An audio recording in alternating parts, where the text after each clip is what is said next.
If you're a podcast host, listen up, this one's for you. My name is Allie Jackson. I'm the host of Finding Mr. Height, a dating and relationship podcast that I've been doing for 4 years now, sharing my positive and practical approach to dating that's built on my own life experience. And I wanted to share another experience that I've had, my secret behind monetizing my show. It's called Red Circle, and I was just telling my colleague about how much I love their platform. With Red Circle, not only am I getting a seamless hosting experience, but I also love the support I receive in ad sales. It's not just typical ad sales either. It's targeted opportunities based on my show and my life. And the platform is super simple. You just set your preferences and Red Circle matches you with sponsors that align with your show. You can vet every opportunity and their platform gives you great analytics. More recently too, my Red Circle team has brought me opportunities outside of my podcast on social media to really augment the podcast partnerships, bring them full circle. I just can't recommend them enough. If you want to give it a try, go to redcircle.com to get your free trial. That's redcircle.com for a free trial.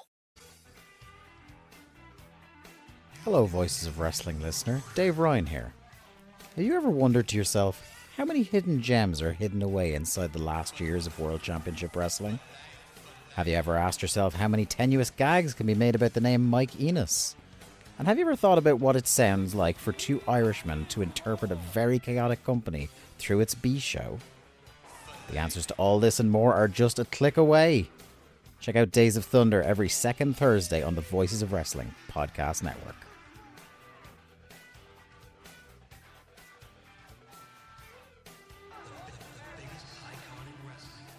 Hello, Voices of Wrestling Podcasting Network listeners. I am Jeff Hawkins, co-host of Shake Them Ropes, with a very special announcement. If it's been a while or you've never listened to us before, the original gang is back. Myself and Rob McCarran, back talking wrestling. We have no idea where this show's going to go, where we're going to keep any of the old bits or any of the old things in there. It's going to be a process. It's going to be a journey, and we'd like for you to come along with us. Only on Shake Them Ropes on the Voices of Wrestling Podcasting Network.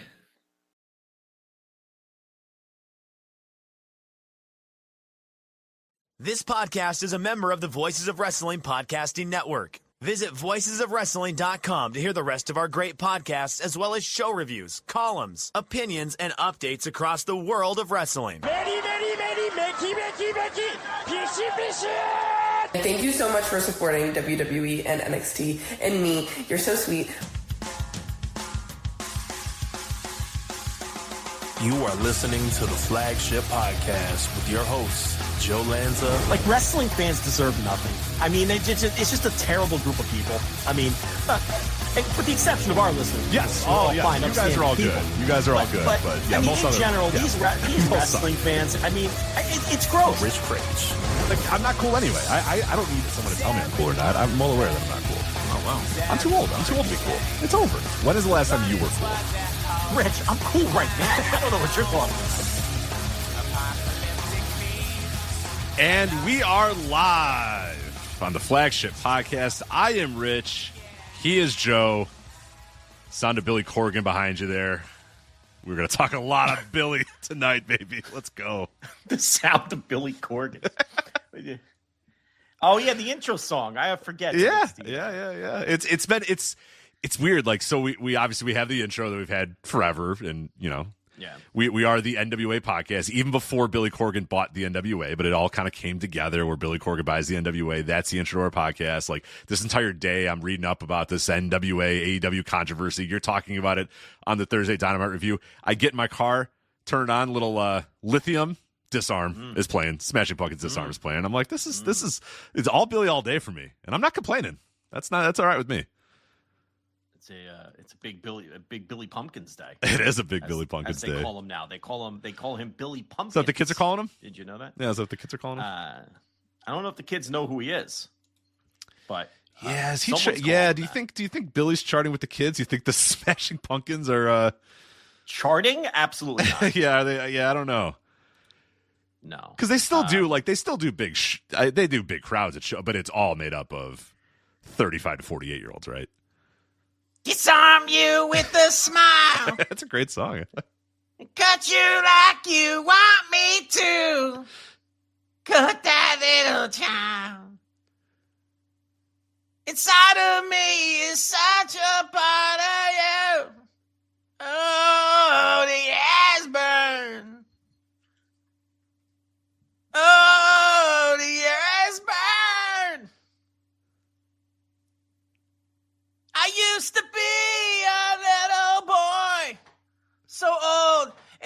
choose. What I choose is my choice. What's a boy supposed to do? That's like you played the song. I was going to say, don't play the song. We're going to get hit with a copyright notification. So don't. I think we might get hit with it because they're going to think that's him. That is like YouTube. The auto, the auto things that pick up on copyright is going to be like, well, that's certainly the original right there. But we'll have to let them know it's a cover, and that we're willing to share the money. We're willing to share the monetization with the Smashing Pumpkins. But no, that is a cover. That was not indeed. For people that are confused, that was not actually the Smashing Pumpkins 1994 hit "Disarm." That was Joe Lanza singing "Disarm." We're going to make $0 on that now, unfortunately. Unfortunately, as opposed to the $1.45 we usually make on these, so that'll $1.45. Whoa, big money. Yeah, it's going to be a big show. It's a big show tonight. So Jordan Smith saying his neighbor's dog just went on a barking fit. I don't know if he's blaming you for that or just kind of letting people know in general. Wow, well, listen. Griffin said that was better than MVP's promo, which, yeah, kind of. Might have been. That's indistinguishable. Yeah, that was. So is that about, like, because you always say you like to embarrass the kids by singing out loud at, like, the grocery store or whatever. Is that about the level, like, in terms of, is that, like, kind of how loud it usually is? Is it as boisterous and loud, or was that particularly boisterous and particularly loud? Well, supermarket music's usually more, like pop rock more than a song like that. So it'd be like Fastball the Way will come on, and I'll just start belting that out and embarrass the children. Snap my fingers and sing along. Now, is it usually about that loud? Like you're not subtly doing it, right? You're letting everybody know. Well, I think you have to do Disarm loud and screechy. You have to, yeah. You can't just whisper. It's loud and screechy. But if it's a song like I just, you don't have to be loud and particularly loud. You're loud enough so other shoppers can hear. That's how you embarrass the children. So you make sure you ensure that everybody knows that you're singing and everybody can hear you. Yeah, like when Sonny Came Home comes on, you got to sing it, and you say, "Hey kids, do you know this one?" Your dad knows it, and then you just, and you're belting it out. Do you think supermarket music's ever going to evolve, or you think it's always going to stay in a certain way? Because, like, I think about this with, like, stadium anthems. Like, stadium anthems really haven't evolved much. When you go to, like, a baseball game or a basketball game, a lot of stuff you hear is, like, the stuff you've heard for a while. Now, there's a couple of new, basketball in particular, you get a little bit more modern stuff. Baseball, you go to a baseball game, man, and you're just hearing, like, the same stuff you've heard over and over and over again for years and years and years. And I feel like grocery stores are pretty much stuck. I guess there's a little 2000s sneaking in there these days, like early 2000s. Listen, they mix it up. Yeah. They get into many different decades, I think. As long as it's like adult contemporary rock or something, they're going to play. But are we making adult contemporary rock anymore? I guess would be my bigger question. Well, it's been replaced by other safe adult contemporary music that supermarkets will play. Is basically how that goes. They'll play a Taylor Swift song. Okay. One of her big hits. They'll do that. But they range, I don't know about, they'll range from the 70s right through, today's hits in the supermarket. I don't feel like I hear today's hits in the supermarket, but maybe I need to have a more keen ear next time. I feel like everything that I hear is 70s, 80s, 90s, and a little bit of early 2000s. A little bit of early 2000s. But it's always like Michelle Branch and like, the plain white tees and like that sort of, like you said, the comfortable like early 2000s music. Yeah. Right. Yeah, you're as you're picking apples, you're like, that's a pretty good song. Yeah, you're kind of making my way downtown. Yeah, I mean that's a staple. Yeah, I mean, right. You probably hear that. Absolutely. You probably hear that on every grocery trip. That's like that one. That one they have to play once an hour, so everyone who's in the grocery store hears it. And I'm sorry, you hear that piano. You hear that piano it's a great drop. Song, I'm sorry. It freezes you in your place. You're like, oh, here we go. Here we go. So, everybody likes that one. You won't admit that you like it. Oh, I just admit it. I'm a big fan. Big fan. I admit it too. I sing it and embarrass the children. Of course. Come on. I like the what's that song from Twilight? The Oh shit! You're What's probably the name? asking the wrong guy, but go ahead. Go ahead. No. I think it was on the Twilight soundtrack, wasn't it? Where she's oh shit! I'll sing that one for you too. Okay, so are we talking original Twilight or one of the other 9 movies that they've come out Christina Perry, I think is her name. Christina Perry. The Christina Perry hit from 1,000 Years. 1,000 Years, Rich. That is a supermarket. I don't know song. if I know That's this song. What's this called? 1,000 Years. Yeah, pull it up and play it. You'll know it as soon as you hear it. By Christina Perry. Okay. By Christina Perry. That's 2 R's, sir. Okay. 2 R's. Christina see. Perry, 1,000 Years. Long I believed I would find you. Time has brought your heart to. You really don't know that? I don't think I do. That's a huge hit, sir. I'm stunned that you don't know that one. You've never been in a car with your wife? Come on, that's got to be. No, I don't. Yeah.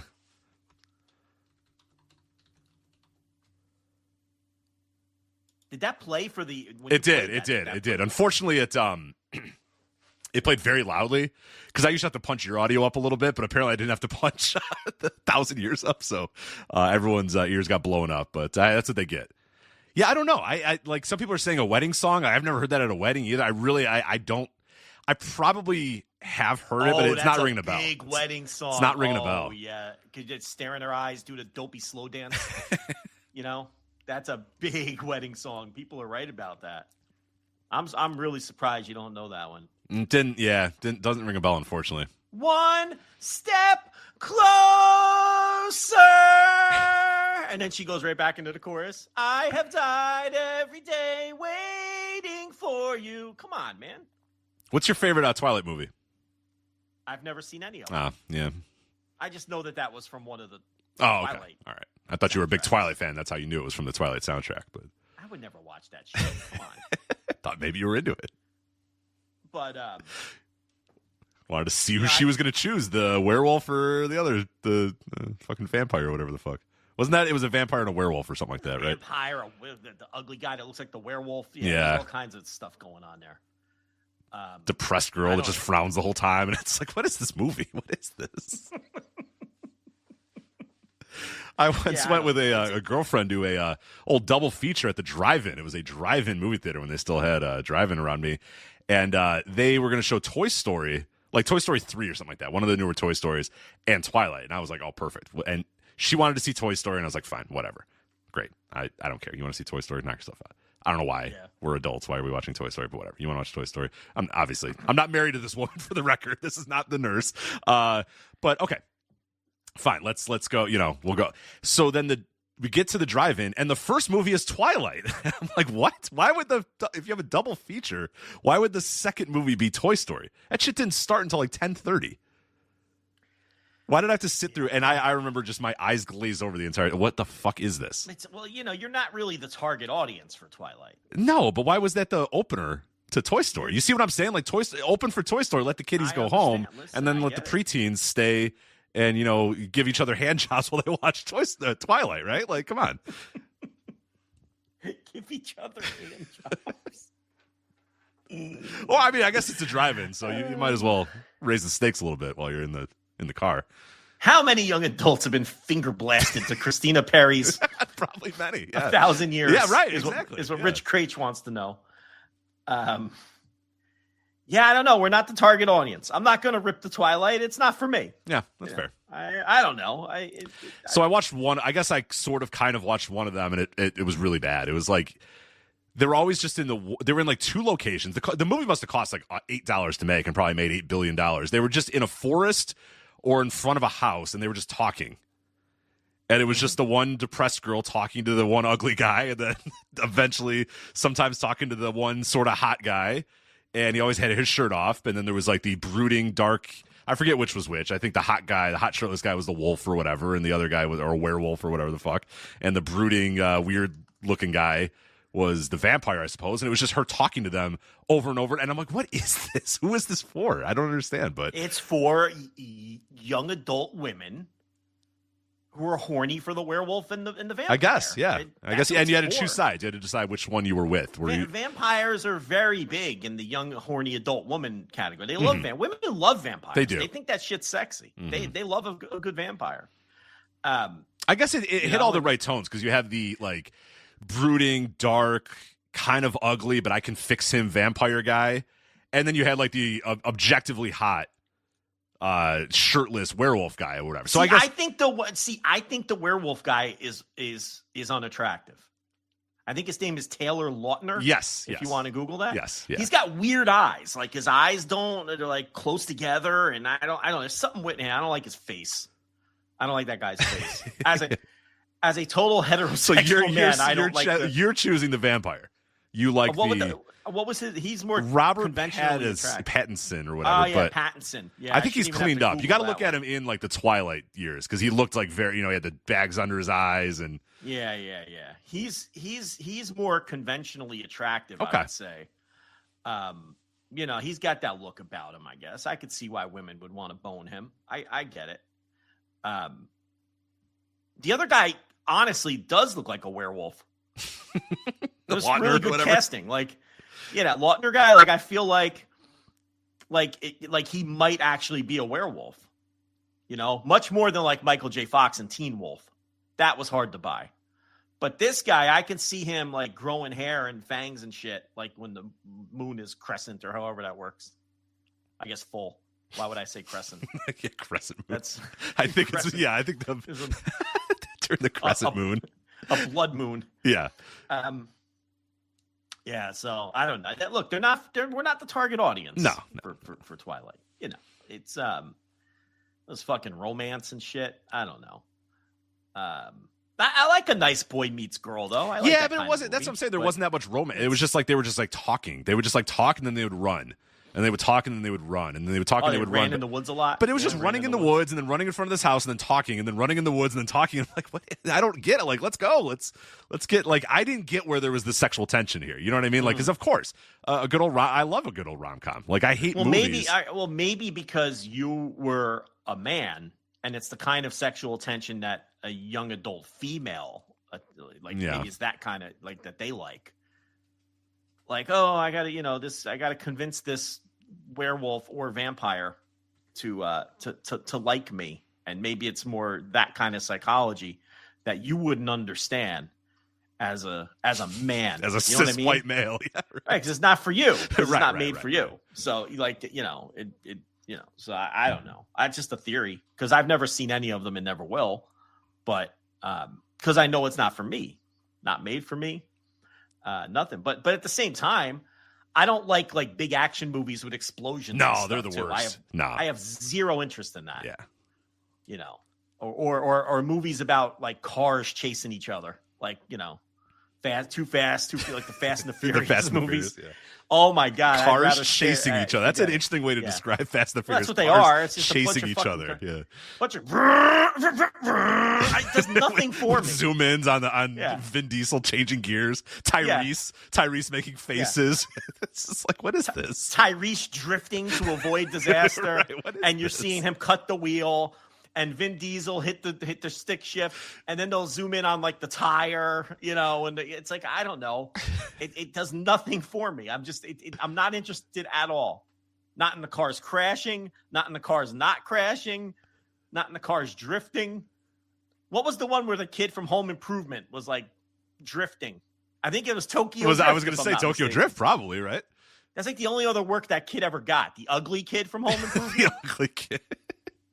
He was the bad guy in like the Tokyo, or was one of the early bad guys. Like, I don't think he was the heel in the movie. So who's the ugly kid? I don't know if I can quite the oldest one is the oldest guy. Okay, all right. He's clearly the one that he wasn't meant to be that. Like Jonathan Taylor Thomas, was the tween girl bait. So you're talking about Brad, not the other like kid. Zachary Ty Bryan. They all had 3 names. Yeah, they all had 3 names. That's the problem. There was like, I don't know. Yeah, I forget the youngest one, Mark, the little kid, Mark. I forget his. It was annoying, but yeah, why did they all have 3 names? Everybody knows Jonathan Taylor Thomas, Randy, or whatever. You're talking about Brad, Zachary Ty Bryan, Zachary Ty Bryan. Yeah, he was in Tokyo Drift. Was he? Okay. Yeah. Actually, I think the youngest kid is probably the ugliest kid on that show. Yeah, that's what I was gonna say. His name is Taron Noah Smith. Why do they all have 3 names? Yeah, that's kind of creepy. Taron, Noah Smith, Jonathan Taylor Thomas, and Zachary Ty Bryan. Why? They all have like serial killer names. They all have to have 3 names. They're like school shooter names or something.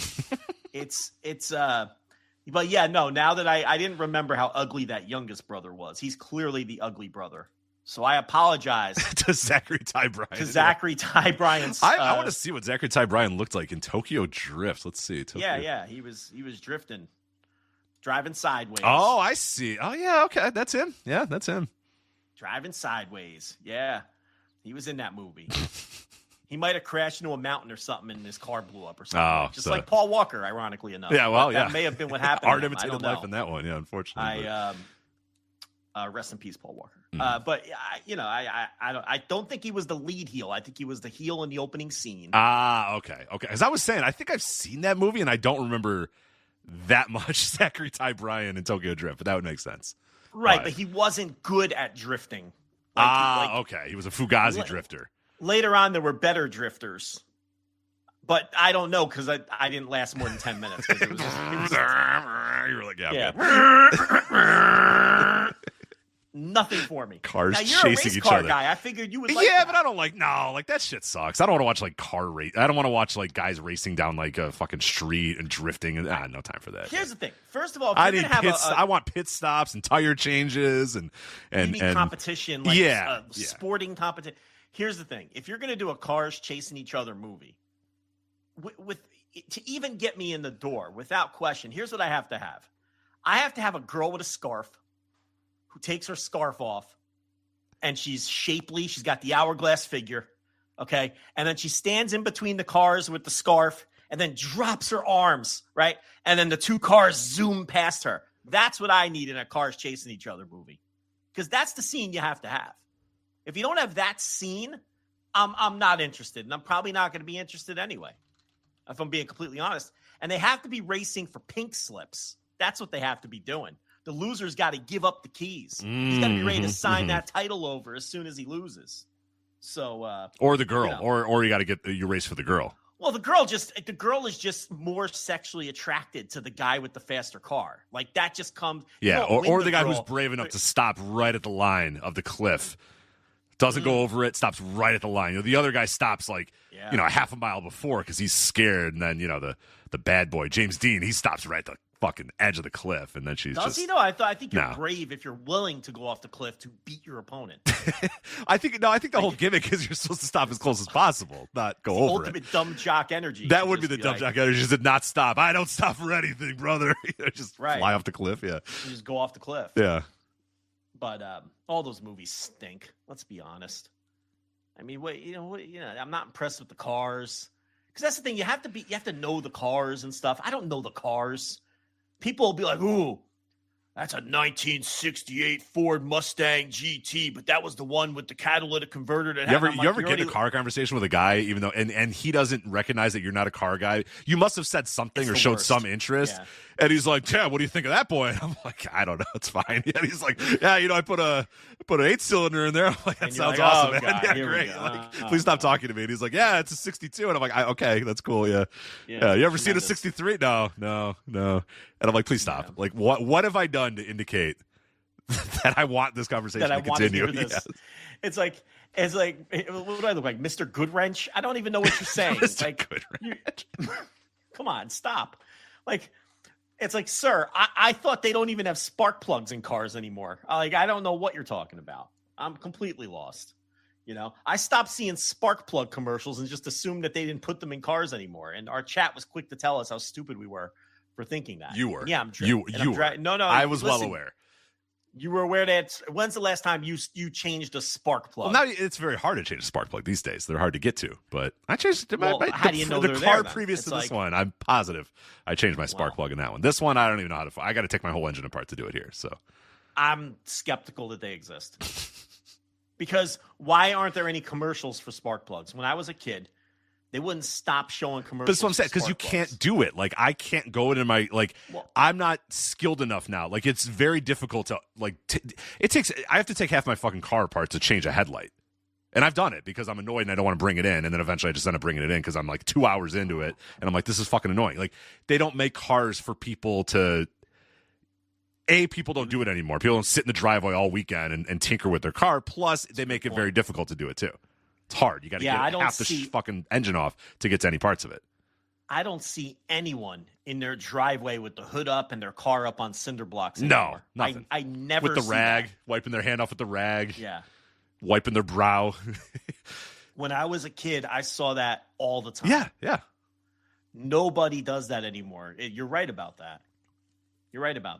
No, and manufacturers are weird about that too. They don't want you tinkering with it either. They don't want you doing it. They're just like, bring it in. They don't trust people to do it, or they're just I don't know.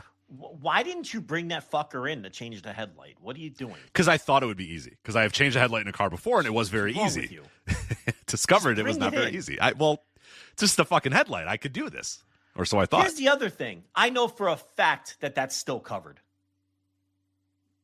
Don't even tell me it's not. I know for a fact. Well, no, you got to go to the dealership. That's a pain in the ass, man. Going to the dealership. It's not. I just took my car in. You don't do anything. You're around all damn day. 2 days ago, I took the car in. It was great. It was free.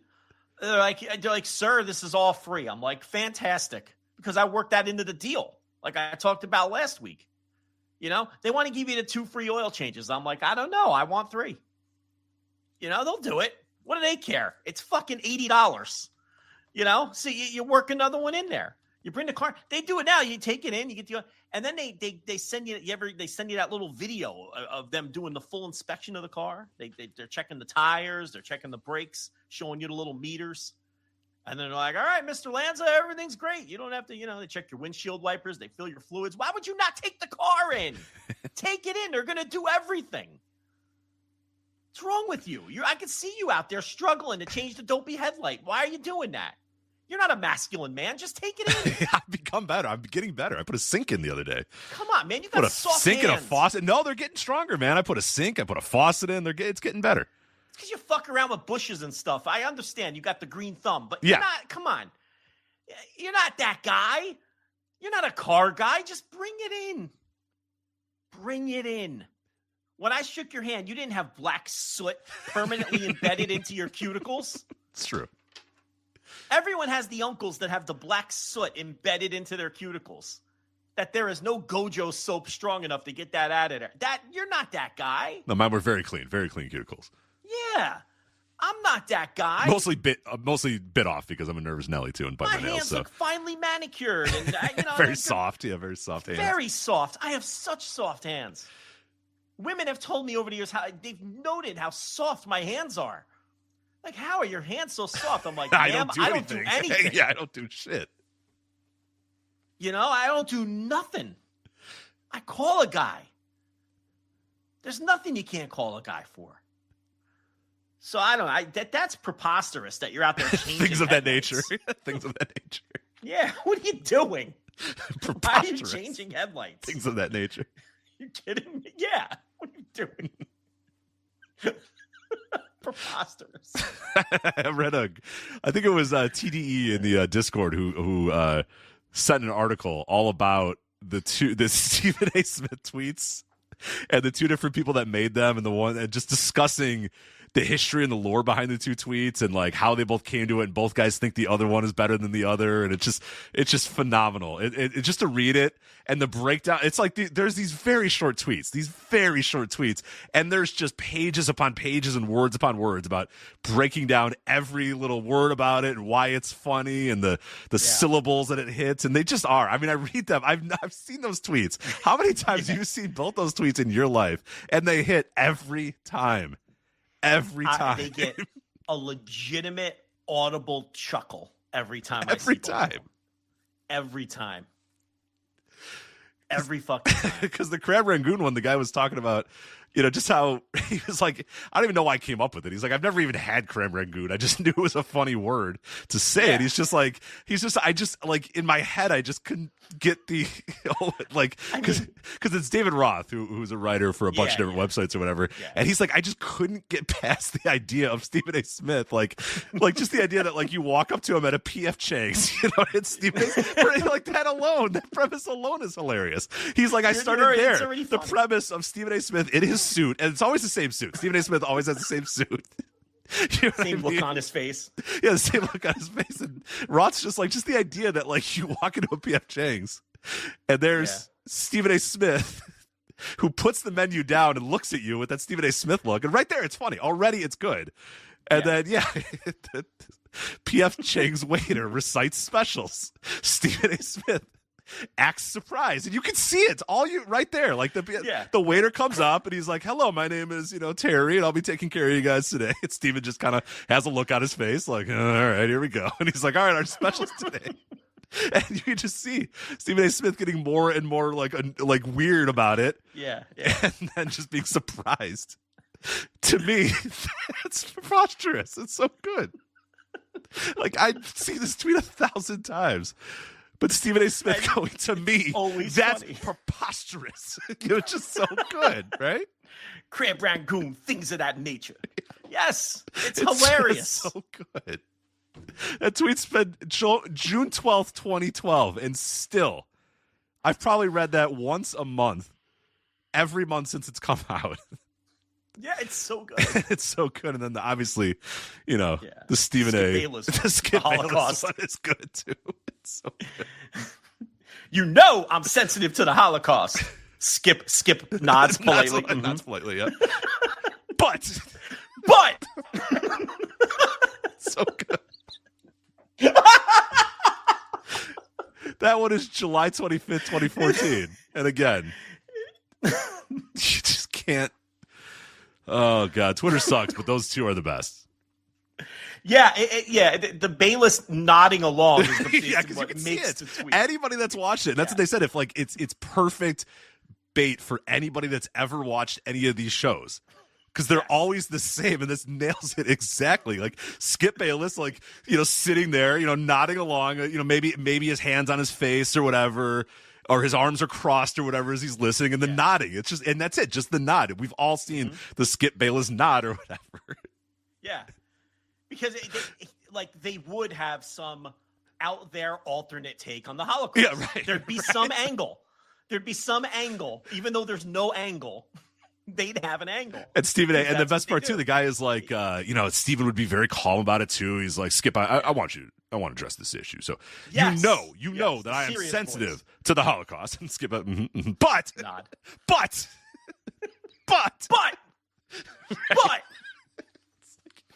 that because then his inflection goes up. Yeah, he's about to make his big point. Yes, it's so good. God, and it's such a finely written tweet / joke because you have to end it there. Yeah. You go too far with don't explain anymore. Don't explain anymore the joke. It has to end right there. That's the character limit. We lost our way when we increased the character limit. We lost our way. Yeah. Because then you'd be like, I have all these characters. Let me say what Stephen A. No. Just but. The but is where that's the humor. Yep. That's it. You don't need the rest. Yeah. Tremendous. God, so good. Yeah, so good. Those are Hall of Fame tweets. They're absolutely in there. They're absolutely in there, yeah. Yeah. Hand It to ISIS would be in there too. Yeah, a couple. Hand It to ISIS has to be in there. Jabroni Marks, Hulk Hogan has to be in there. Hall of Fame tweet. There's many. There's many, but those are the Pantheon Hall of Famers. Those are the inner circle Hall of Fame tweets. No doubt about it. I don't know if Brian Idols are going to make it to that Pantheon, but they're pretty good. They're pretty good anyway. Oof. They're pretty good, but we'll get to that here in a minute. Yeah, here's what we're going to talk about tonight on the Flagship. We are going to talk about the AEW NWA National Title controversy. This is a great the sloppy, dumb wrestling like we love that. Last week's show was just us going out on just a complete, because there wasn't enough actual wrestling to talk about. So half of our show was about Bobby Fish and Austin Aries. and Juggalo Championship Wrestling hiring Vince Russo. And I think we ended the show with like wrestling is the dumbest thing ever. And this story today is just an all-time great dumb wrestling story, and I cannot wait to talk about it. So the AEW NWA National Title controversy coming up very soon. The Blood and Guts lineup for next week's Dynamite. They're going to do 2 Blood and Guts matches as well as another match. So I will talk about that lineup, what's coming ahead for next week's Dynamite. Full Gear as well. Full Gear, the next AEW pay-per-view, is starting to take some shape as well. So just a quick little look at the matches on the deck for that. Saturday night's main event. Oh boy, what a night it was. I'll tell you, in Salt Lake City for WWE Saturday night's main event number 41, live on Peacock. CM Punk wins the championship, defeating Jey Uso. So we'll talk about that show, review that. We'll discuss John Cena doing a tournament, or WWE decided to do a tournament for John Cena's final opponent. We have 2 first-round matchups, and I know you're going to be, champing at the bit to start predicting and giving your picks for who's going to go through in John Cena's retirement match tournament or whatever the fuck. World Tag League. The lineups for the World Tag League are out. Pretty chalk, but there is one fun name in there, and a little bit about the Hiroshi Tanahashi final homecoming show as well. There's one guy. Okay. Yeah. I mean, don't get too excited. Have you not seen the lineups yet? What, World Tag League? Yeah.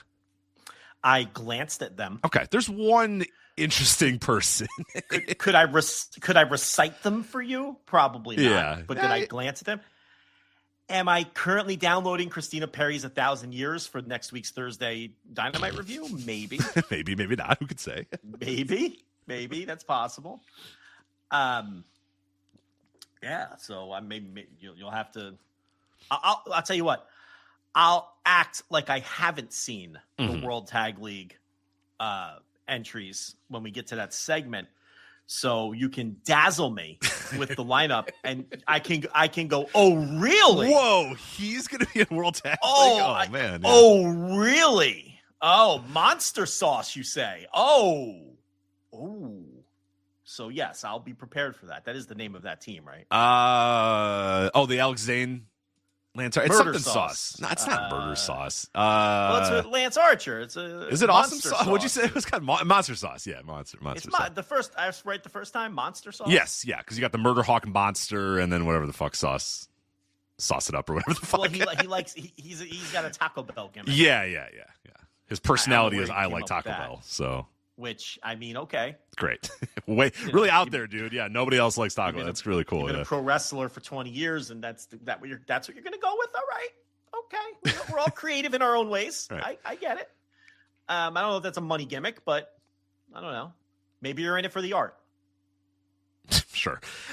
Griffin says Hulk Hogan's tribute to the very much alive Bam Margera. That's a good tweet. I don't know if it's like inner circle, but it's a good one. Yeah. It's a good one. I mean... Yeah, unintentionally good for sure. Yeah, that's. It's not quite Jabroni Marks working yourself into a shoot. HH, that's an all timer. I like Taz. I have heat with birds. No heat with exotic birds, but common birds I have disliked for many years. I mean, that's a great tweet. For many years. Many years. I recall many years where I disliked normal birds. Yeah. The for many years is that's just so Taz. As he's in his cool uncle phase of his career. Yeah. But that's an underrated, at least in the wrestling universe, a very underrated one. Remember when Taz bobbing his head to the music became a meme for a while? Yeah, that was good. Yeah, I like that. Yeah, it was good. And it went away went away too soon. Well, no, it went away at the perfect time. That's the thing. Like, you don't need these things to endure more than a couple of days. Rich, people were making Bob Fish's old jokes for like 7 years. I mean, it was just it stopped being funny like in 7 days, but people kept making Bob Fish's old jokes. Our good friend Bob Fish, our good close personal friend Bob Fish, our two best friends in the world, Bobby Fish and Austin Aries. Hell yeah, yeah, hell yeah. You don't want no part of that dinner. I'll sit at that table. I'll sit at that table. You'll break bread. Absolutely. I mean, Austin will eat that, right? He eats bread, doesn't he? I assume he would eat bread, but I would. I don't know. GMOs or something? Yeah, bread's just, I don't know. I don't even know what I have to be honest. I don't even know what a GMO is. I don't know why I said that. It was nice. It was a nice drop, though. Yeah, I don't know why I said that, but I said it, and it has to just sit there now. Much like Coney 2012, I'm not Googling it, and I don't want to know what it is. So add GMOs to the list. Add GMOs, yeah. I have a couple. I've started to take delight in a couple things because you have the thing where you don't know what a few things are. Yeah. I talked about the Amber Heard Johnny Depp thing. I knew nothing about it. You knew nothing, and people kept trying to talk to me about it, and I was like, nope. I was too late in. I don't know, and I don't want to know. My new thing is, well, at least in wrestling circles, is the guy that was on Ring of Honor, the YouTuber / streamer guy that cheated on his wife or whatever. People kept trying to talk about it. I'm like, I don't know who this guy is and I don't want to know. Yeah. And they're like, yeah, he's from Tryhards. I'm like, I don't know what Tryhards is. Just stop. Yeah. Don't give me any more details. Yeah, I don't know who this fucking guy is. I don't care. Because then people are talking it's really kind of a ridiculous story. I'm like, I don't know anything about him and I don't want to know anything about him. Great. I'm glad. I don't want to know. Because everybody was like, oh yeah, the guy from Tryhards. I'm like, how do you all know what this is? I've never heard of this. And then they tried to explain it to me and I was like, no. I'm good. I don't want to know. Here's the problem with Johnny Depp and Amber Heard. Okay. And I'm not going to tell you any details. Please don't. For God's sake, please don't. Mute my mic. I'm not going to do it. I used to try to do that to you and you'd be like, la, la, la, la, la, la. I didn't want to know a thing. Yeah. The problem with Depp and Heard and the problem with this Try Guys thing with AEW is if you know anything about either of those things and then have any opinion whatsoever, you're a piece of shit to somebody. So it's better off just not knowing anything about it. Right. Like no matter what you think. I have because people are like, so what do you think? And I'm like, I don't know. And they're like, oh, okay.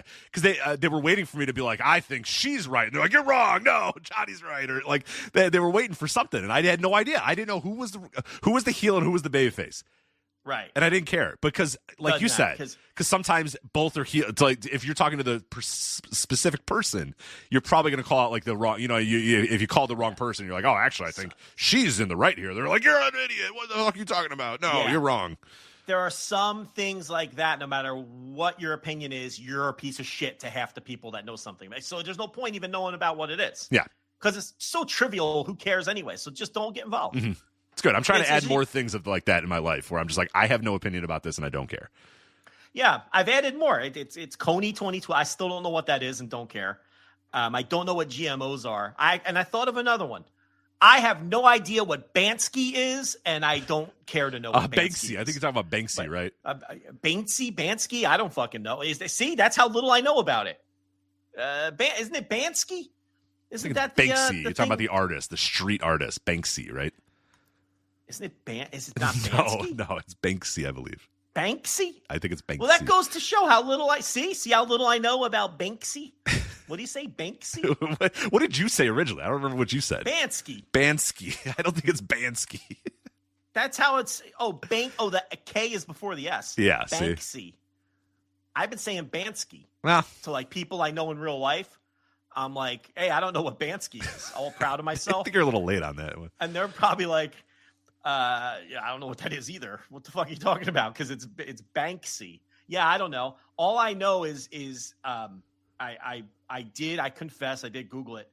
It said street artist and political activist, and that was enough for me to not want to know. Close out. You're like, I'm good. Yeah. All that street artist / political activist is someone I don't want to know. That's so that's like the last kind of person that I want to have. Is a street artist, political activist. Could you imagine me with a street artist / political activist? I can't. Yeah. And how that conversation would go, as they're like all exasperated about something, and I'm just like, I don't fucking care. They're exasperated about something. They're just exasperated about something, and they reek of cigarettes and they haven't washed their hair in 4 days, and they're just, it's like, I don't want nothing to do with that person. Takes off his little cap and runs his fingers through his greasy hair, and he's like, let me tell you about GMOs. And I'm like, I don't care. I don't know what a GMO is. The healthcare in this I don't care, sir. I'm not interested. Go draw on a fucking wall and leave me alone. Get out your fucking wall chalk or whatever it is you do, your spray paint cans. Well, I don't know what Bansky's using. Okay. And just leave me out of it. And I'll just walk past your little mural and not pay any attention until they fucking paint over it. Right. So they knock the building down. Yeah. Build apartments. Couldn't care less. Anyway, that's more things that I don't know what they are. And I guess I know what Bansky is now, right? He's a street activist. street artist and a political activist. I don't think he's quite a street activist, but I guess that's sort of yeah. He's probably out there with his mask on, with his fucking padlock in the sock, swinging it at cops. I'm sure he's doing that too. I mean, right? I mean, it's all the same. I think he's elusive. I believe there's, and you've actually picked the right one. I don't think there's much to know about because he's very elusive. Secret man. I think he's a secret man. I don't think anybody knows who he is. Yeah. Okay. So he's like a secret man. All right. Well, then I won't have any opportunity to accidentally meet this guy. No. Now, you may have already done it. Who knows? Well, could be me. It's not, but it could be. That's right. It's not, but it could be. Yeah. Could be one of our listeners. It could be someone from my DSA meetings. I don't know. Possibly, yeah.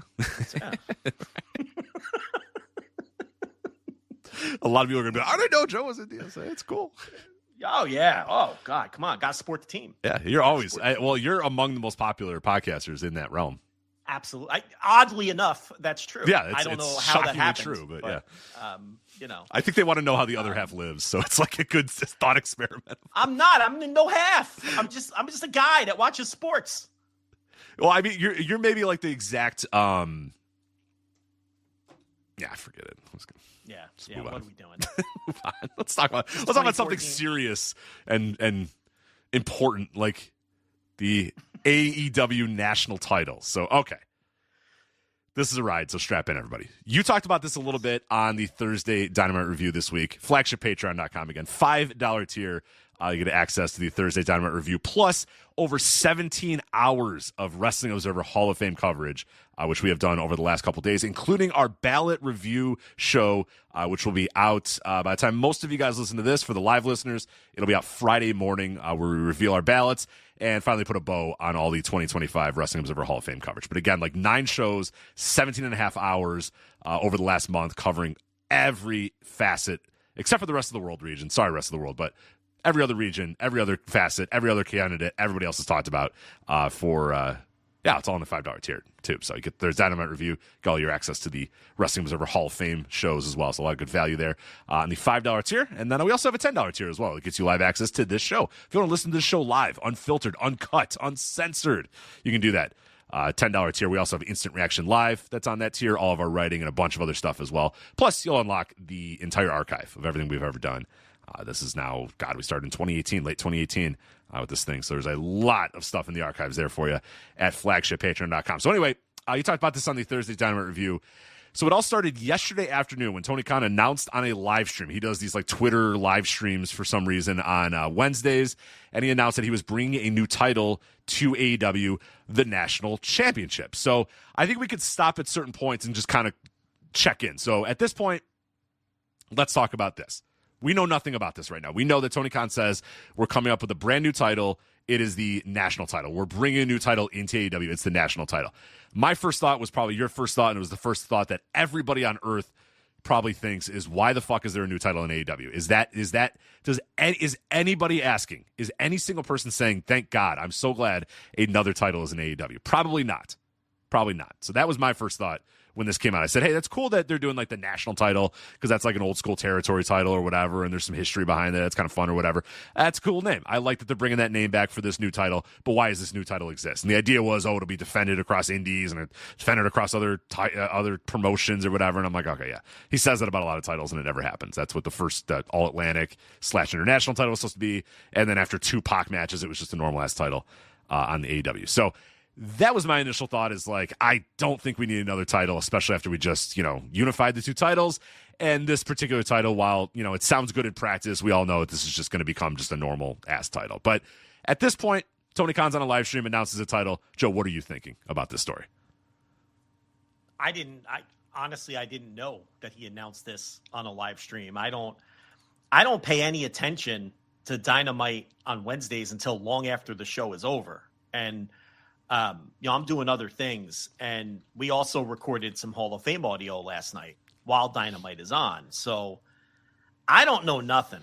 I don't know that he announced this title. So honestly, my thoughts would have been similar to yours. Do we really need another title in AEW? Mm-hmm. I'd assume that was the general consensus thoughts of this. So I would say that, what I should have done is I should have went with this and just said, I just thought, wow, how about you could just chop that out for the free. See, listeners. and that's exactly. It's for the free people. They're not going to get. This is why you have to get the $10 tier. Right. This is why you got to get the $10 tier and listen live. No, I would have been thinking what everybody else was thinking. Okay, we just merged 2 titles and now we're rolling out another title. And oh, by the way, it's the same concept as one of the titles that we merged. Doesn't make a lot of sense, but sure thing, Tone. So then it was made official on Dynamite with a very, very odd segment between Tony Schiavone and MVP. Well, we should note that Schiavone did actually talk about it earlier in the show by himself. That's right. That's right. It was either at the top of the show or at some point Schiavone did talk about it, and then they did the segment with MVP that you're about to talk about. Right. So they get in the ring, and MVP's in there, and Tony Schiavone says, big news out of AEW, the national title's coming to the company, and, these 2 guys, they're really interested in getting involved in it or whatever. So MVP talks about how his 2 guys are going to get involved in it, and he says, he calls it first the international title, which is a mistake because it's not the international title, it's the national title. And then he names drops a bunch of past NWA national champions. He says, this is a title that's been held by the likes of Dusty Rhodes. And he waits and gets like a little bit of a pop. And this guy, and he gets a little bit of pop. Then he gets to Nikita Koloff. And I guess he was getting to Nikita Koloff because he goes, the Iconic. And the worst is he set it up too. He set it up for so long too, because the other guys, he's like, one of the best of all time, Dusty Rhodes. And people like, and then he goes, the Iconic. Nikita Koloff Shataka. It's like, what? I still don't know what the Shataka was supposed to mean. I don't either. Did he make up a catchphrase for Nikita Koloff? I guess so, yeah. So it's Nikita Koloff, by the way, not Nikita Koloff. Nikita Tokolov. Tokolov, and then Tokolov. Shaka Khan, or whatever the fuck he was saying. I don't know. Kona Crush. He was mixing up Kona Crush with what was that? I don't know. Over my head. I don't even know what he was trying to get across. Because then I was being self-conscious because I'm like, I've seen a lot of Nikita Koloff. I don't remember ever making that. I've never heard him say that. Did he ever make that I'm thinking, do I not know Nikita Koloff the way I thought I knew Nikita Koloff? I'm like, is this something Crusher Khrushchev used to yell at him from the apron? I'm like, I don't know what this is, Takata or whatever he said. It was very strange. But so he called it the international. Yeah, which is a problem. You want to get the title right. Which is extra confusing because there is an international title in AEW that they merged with the Continental title, so that made it all the more confusing that he totally botched the name of this new title in helping to introduce it. Right. And especially so because this title is, the idea is that it's going to be defended in a bunch of different places or whatever, which was exactly what the international title was supposed to be. Originally, like the All-Atlantic title, a lot of people forget that it was called the All-Atlantic title at a point. And then Pac won it and defended it like twice in different places. And then from that point forward, it was just a normal-ass AEW title that eventually became so, kind of unoriginal or not unique that it just was able to get merged with the Continental title. So when we're starting a new title and the idea is like essentially we're going to do similar to what we did with the international title, it's probably not a good idea to call it the international title when it's not the international title, it's the national title. But yeah, just a mess of a segment. Just a mess, and made worse by him now name dropping a bunch of national champions in the past, a bunch of past NWA national champions. So guys that had dated back to Georgia Championship Wrestling, which was then followed by a press release on AEW's website, which I'll do these together because then we can kind of react to this point. So I don't have the original press release. Do you still have the original press release? Because I have what's on the website now, but that is different. That is different. Well, we'll get to that. You're jumping several steps here. Here's what the original press release said from AEW. Okay, I read this verbatim on the Thursday TV review because I did this story on the Thursday Dynamite review today, and we'll do it now. And I actually have more info and everything because I worked on this all day. So here's what the original press release said. Quote, history will be made in just a couple of weeks at AEW Full Gear presented by DC when the first ever AEW National Champion will be determined in a Casino Gauntlet match, as first announced by AEW GM and CEO Tony Khan ahead of Wednesday night's Dynamite. Okay, so that's the same. That's the exact same that I'm looking at right now on their website. Yeah, same thing. The National Championship is a storied, prestigious professional wrestling championship representing the top prize in NWA's Georgia Championship Wrestling, one of their top wrestling promotions in the entire country. but the title hasn't been seen on TBS since 1986. That will change following Full Gear on Saturday, November 22nd, live from Newark, New Jersey. Tune in live when AEW crowns its first AEW National Champion in Full Gear's Casino Gauntlet match, end quote. That is the original press release, okay? As you can see, they say that the National Championship is a storied, prestigious professional wrestling championship. They mention Georgia Championship Wrestling, and they say that the title hasn't been seen on TBS since 86, and it explicitly says that will change following Full Gear. Those Correct. are the important points. All right. Okay. So let's check in at this point now. So at this point, I'm like, okay, this is not the national title. This is this is not the Georgia Championship Wrestling national title. That is preposterous, to circle back to the top of the show. And what I realize is I use the word preposterous a lot. I use that a lot. Now, every time I'm going to be thinking of Stephen A. Smith in that tweet, when previously I wasn't. But yeah, so by having MVP name all of the these former champions, I think he said Orndorff, Wahoo McDaniel, Dusty Rhodes, and Nikita Tokolov were the four that he named as the former champions, all legitimately former holders of the belt. And then this press release basically saying that they're reviving, not basically, it literally says they're reviving Georgia Championship Wrestling's national title. And that's ridiculous because that title already exists. Right. And is being, and we talked about it last week. Right. Did we, or did we were going to talk about it? No, we absolutely did. We absolutely did because we've been laughing about Mike Mondo winning the title back in August and not actually winning it on TV. No, I think, you know what we did talk about last week? Because he actually won it on the show this week, finally. Yes. I can't remember if we talked about that last week or we were going to talk about it this week. And then ironically enough, this all happened. This all came out. So a little bit of a background about this title before we get into what AEW did after they released that press release and had the MVP. So a little bit of background about this title. So it began in January 1980 as the top title in NWA-affiliated Georgia Championship Wrestling. Of course, that's Ole Anderson booked, and Georgia Championship Wrestling, obviously on TBS, big part of that network. 605, the original 605, that's Georgia Championship Wrestling. So WWE buys Georgia Championship Wrestling in 1984, the famous Black Saturday or whatever, and WWE doesn't give a fuck about this title. They don't care about it. Unfortunately, the spoiler, your guy, the spoiler, gets caught in the mix here. So they bring him into WWE, but they don't really... Yeah, you love the spoiler, right? You always bring up the spoiler. Don Jardine. Yeah. Sure. Anytime you bring him up as a, when I talk about a big wrestler that moves with speed, you always bring up the spoiler, Don Jardine. So yeah, that's your guy. Yeah. So he had been there before, so WWE hires him as a part of their acquisition of Georgia Championship Wrestling, but they don't really give a fuck about this title. So he doesn't really ever defend it. I think he maybe defended on one or two. Okay, let me jump in. So when he goes to WWF, they do introduce him with this title, but they call it the National Heavyweight Championship as opposed to the NWA National Championship. And what happened was, so Ole restarts Championship Wrestling from Georgia. Okay, after it, don't I have this timeline correct? Correct. After, yes. So in July, basically the same month that WWE buys Georgia Championship Wrestling and Black Saturday, and very quickly Ted Turner realizes that this is probably not going to work, and this is not good, and this is not what his fans want. They don't want WWF programming on TBS.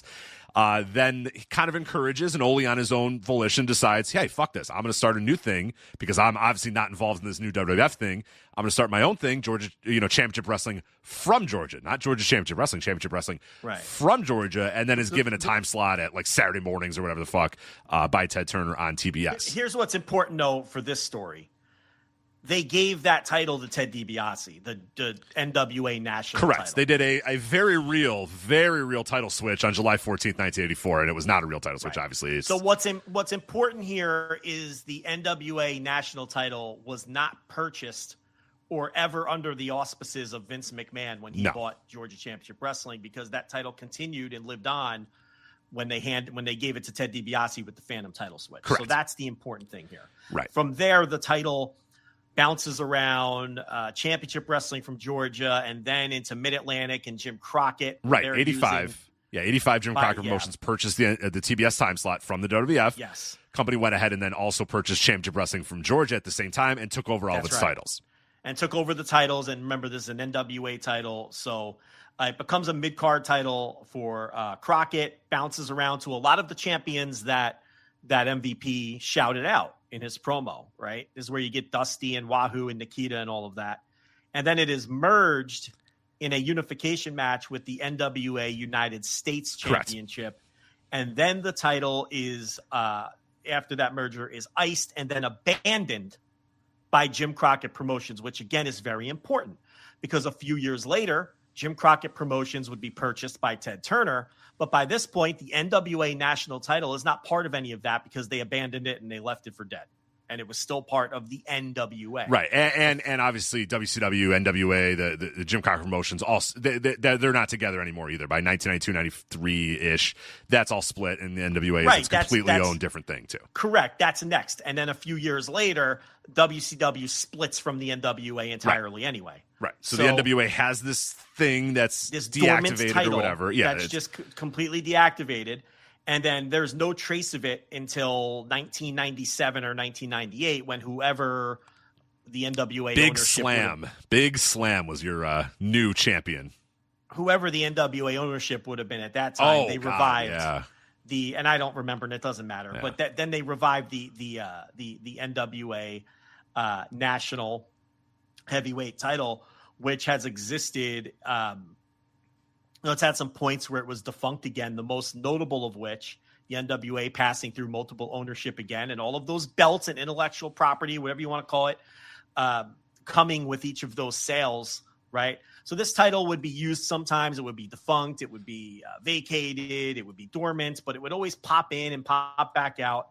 And then the next big point in the story would be in 2017. Now we're into the Bruce Tharpe ownership era of the NWA, and the national champion at this time is the Tokyo Monster Kahagis, who we used to talk about all the time on this podcast. Yeah.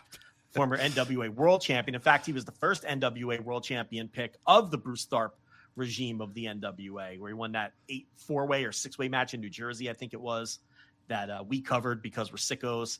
And then he was the final NWA national champion when Lightning One, that's Billy Corgan's parent company of the NWA, purchased the NWA from Bruce Tharpe.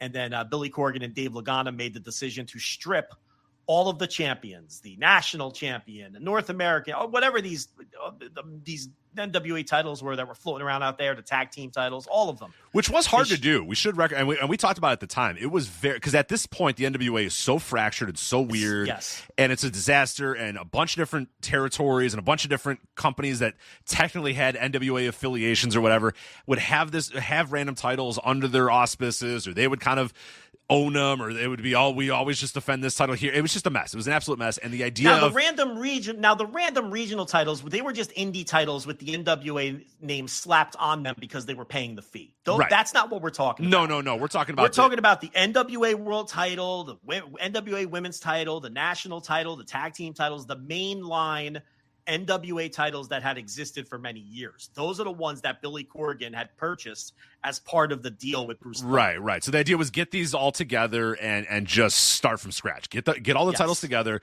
Dave Lagana even talked about how he just wanted to reduce the titles by a lot. Now, obviously, Billy is taking that in a completely different direction. But the initial idea was there's way too many of these titles. Nobody knows who the champions are. They're all spread out all across this country. We're going to bring all the titles back in-house. We're going to vacate all of them and start fresh. Just start brand new. And the NWA National Title, of course, was a big part of that.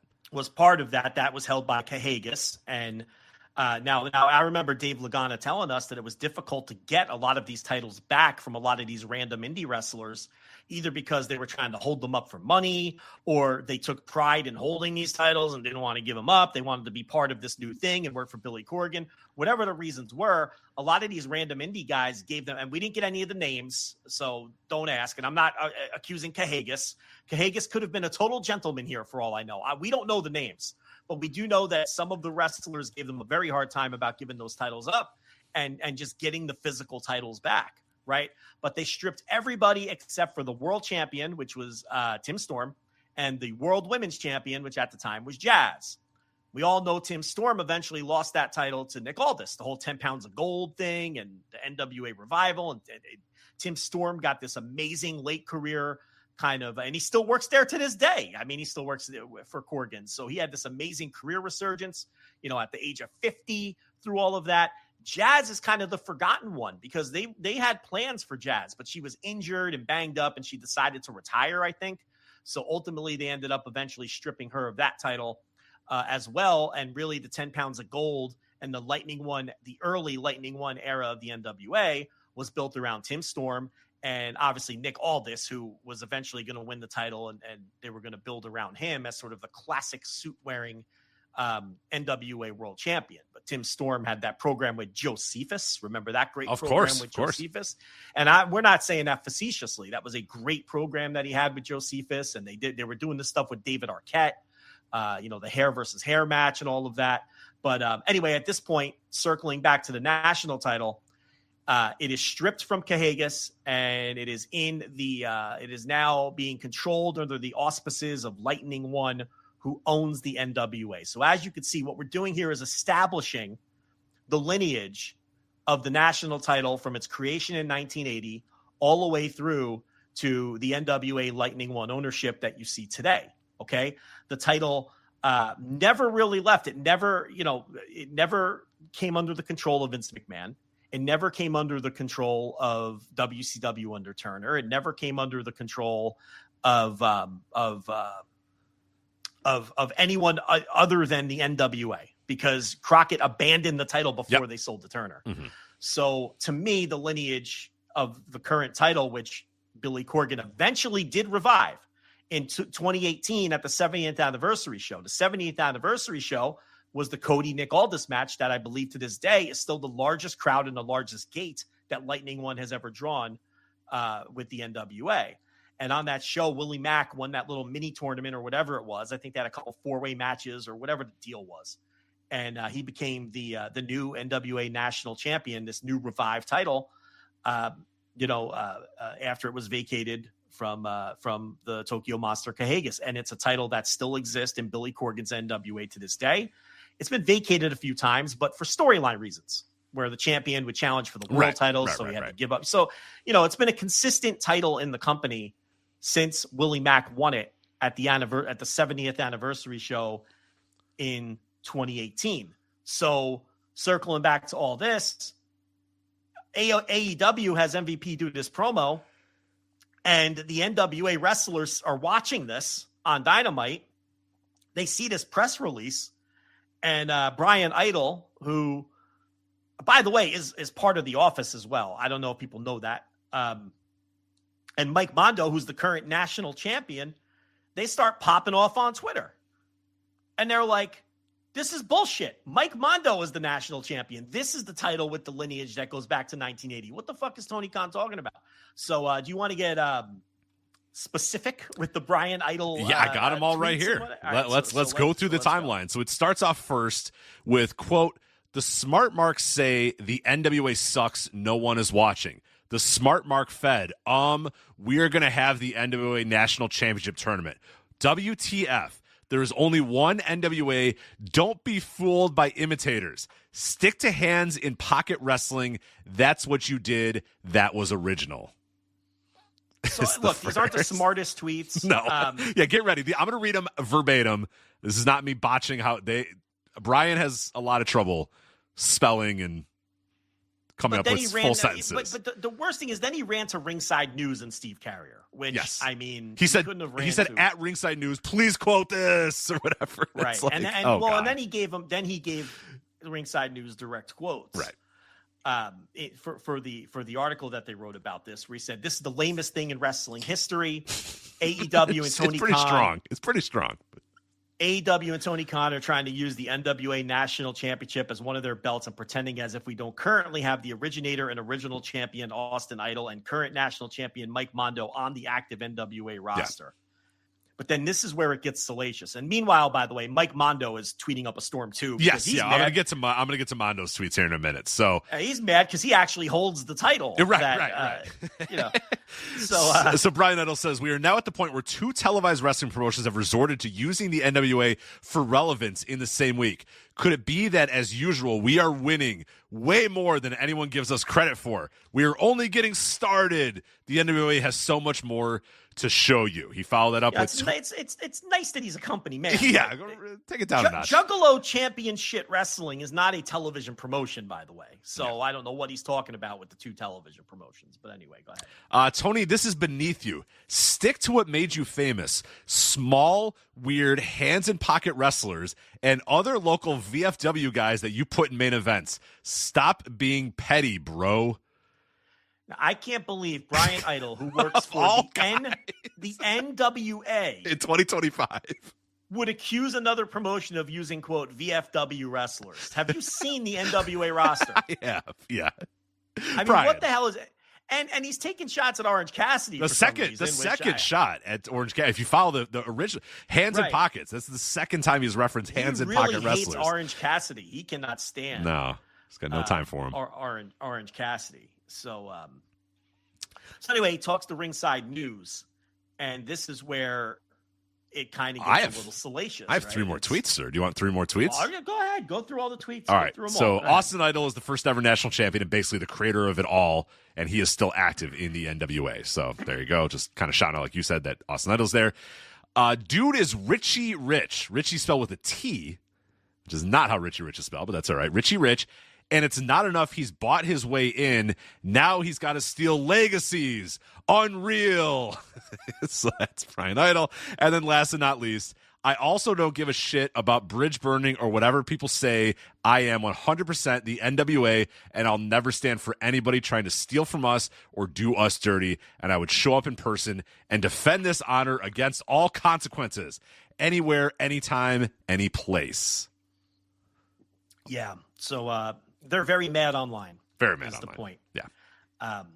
And just to speak to my earlier point, he is described in the Ringside News article as an NWA promoter. So there you have it. And you know, he spoke to them directly. And but anyway, so this is where it gets salacious.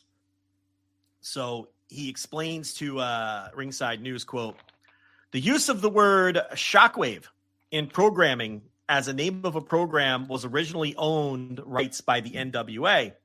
That's why it never came out for AEW when they announced that it would, because they got hit with a lawsuit. So what Brian Idol is alleging here is that the AEW Shockwave show that was rumored for Fox, the only reason that show is not happening is because the NWA hit AEW with a lawsuit over the Shockwave name. Now, if that sounds preposterous, put a pin in that. We're going to get to that in a second. He goes on to tell Ringside News, quote, this is retaliation for AEW already currently losing a lawsuit to NWA over the use of intellectual property. So now they are trying to stir the pot by having Tony Khan's Richie Rich. He spelled it correctly that time. Okay, well, maybe an editor. Maybe Steve edited that one for him, but Khan, it's bad enough that you were clearly a money mark who bought his way into the business, but even worse, that you would blatantly try to steal the legacy of another wrestling company. I think you read that one already because you perceive it to be something you can buy your way out of in court. Pathetic. So I didn't read that exact quote. That's a different one because I love the idea. And again, I don't care. I have no dog in this fight, but calling Tony Khan a money mark who bought his way into the business. Yeah, when you work for the National Wrestling Alliance owned by Billy Corgan. And hey, Billy Corgan loves wrestling. Tony Khan loves wrestling. They're coming at it from a very similar standpoint. Both men. I expect really dumb people on Twitter to use the term money mark, which they don't understand what it means. I expect that. Yeah. I don't expect someone in the business who presumably knows what a money mark is to call Tony Khan a money mark. Right, because he's the furthest thing from it at this point. Yeah, by definition, he's not a money mark. A money mark is someone is in long story short, the shorthand version is somebody with a lot of money who is a mark and wants to promote wrestling shows, and wrestlers know that they could take advantage of the fact that this guy has a lot of money and he's going to pay people, and the shows aren't going to be successful, and everybody's aware of that, and they're going to drain the guy until he's empty. Tony Khan's AEW has a how big is their television deal? What is it again? Is it a 185 or something like that? Is it 185 million or something? $185 million a year television deal, which makes them the second most profitable wrestling promotion in the history of the earth. That's not a money mark. That's a successful wrestling promoter. That's the opposite of a money mark. He's not a money mark. He's running a successful operation that makes money. So you don't expect to hear that from a wrestler, but as you can see, these Brian Idol tweets and these things that he has to say are pretty out there.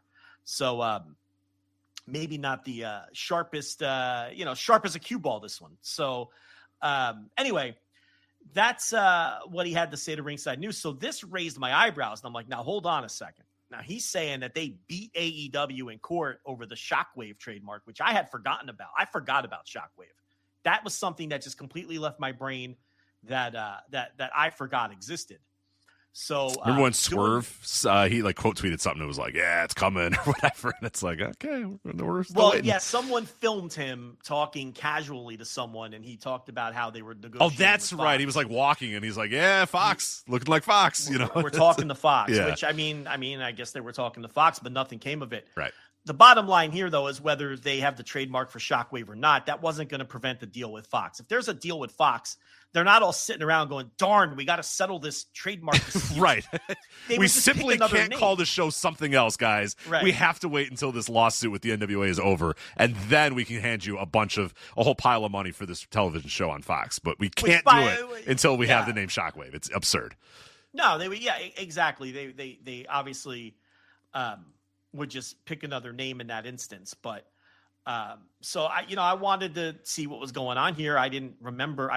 If you Google NWA AEW Shockwave, you see that it's not quite a lawsuit. What the NWA did was they filed an opposition to that trademark filing. So the AEW attempted to trademark Shockwave, but the NWA filed an opposition to that, which is not technically a lawsuit, which is important because when I reached out to AEW last night to ask them about all of this, the response I got was that they were not aware of any lawsuit with the NWA.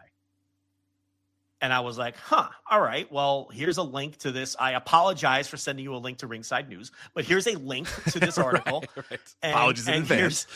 And here's what all these people, what Brian Idol is saying. So, and then I didn't hear back, which I thought was a little weird, but there was a denial of a lawsuit.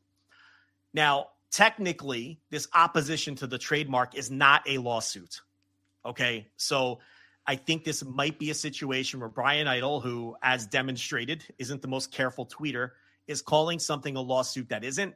He's also saying they beat them in court, which there's no evidence of that. What we do have evidence of is the NWA filed an opposition. This is all public. You can look it up yourself. You can.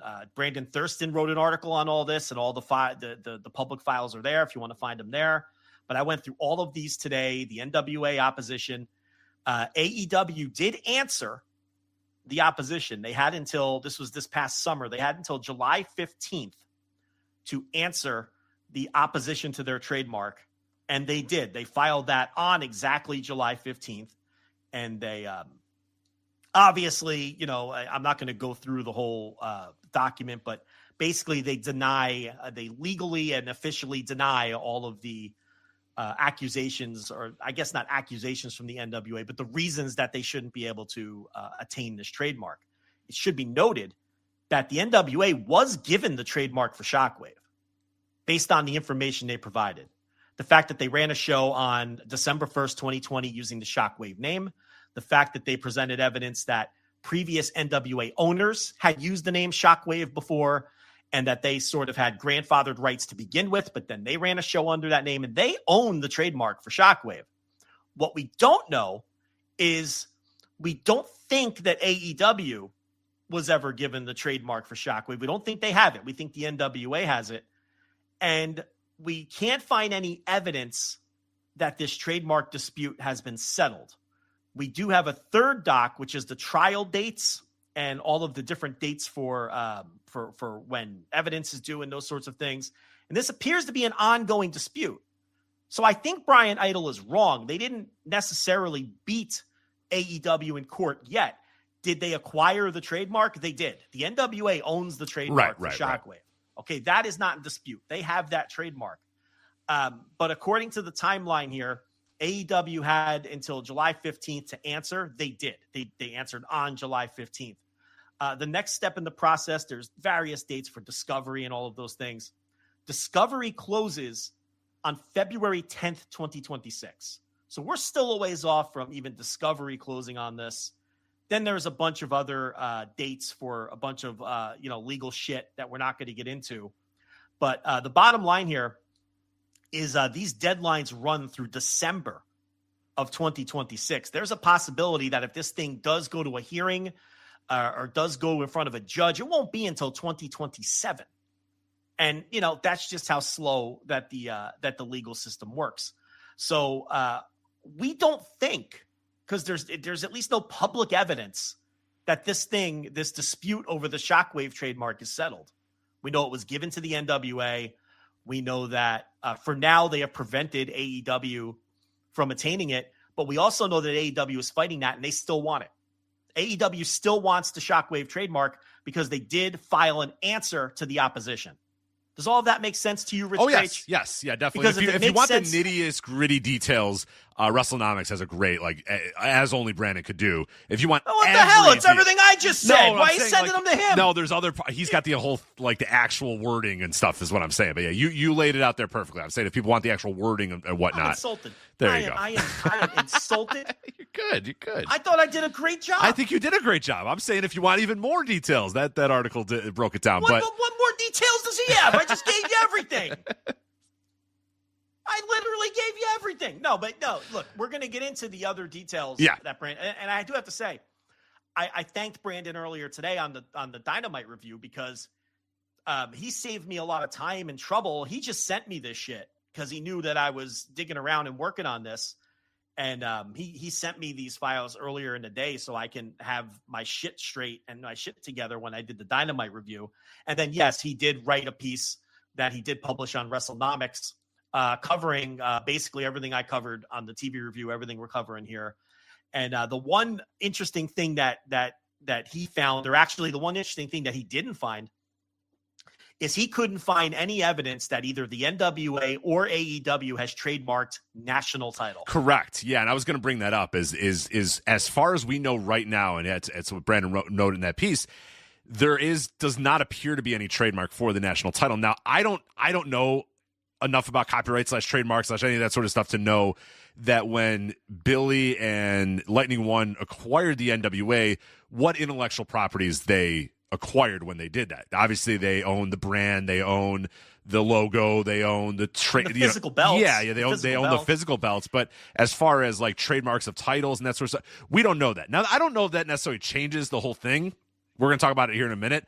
I think a lineage can still be a lineage, and it still matters for history, even if you don't own that exact exact thing. But I'll tell you my opinion on that. Yeah. First of all, I think as unprofessional as Brian Idol is being with all of this, he's being wildly unprofessional for somebody who's part of their office. The NWA is right. I agree. The title belt that Mike Mondo holds today is the title belt with the lineage that AEW is trying to claim, or was trying to claim, we'll get to that their new title holds. That's a bunch of bullshit. That title lineage, that title belt, that title history belongs with the title around Mike Mondo's waist. The NWA is correct, okay, from that standpoint.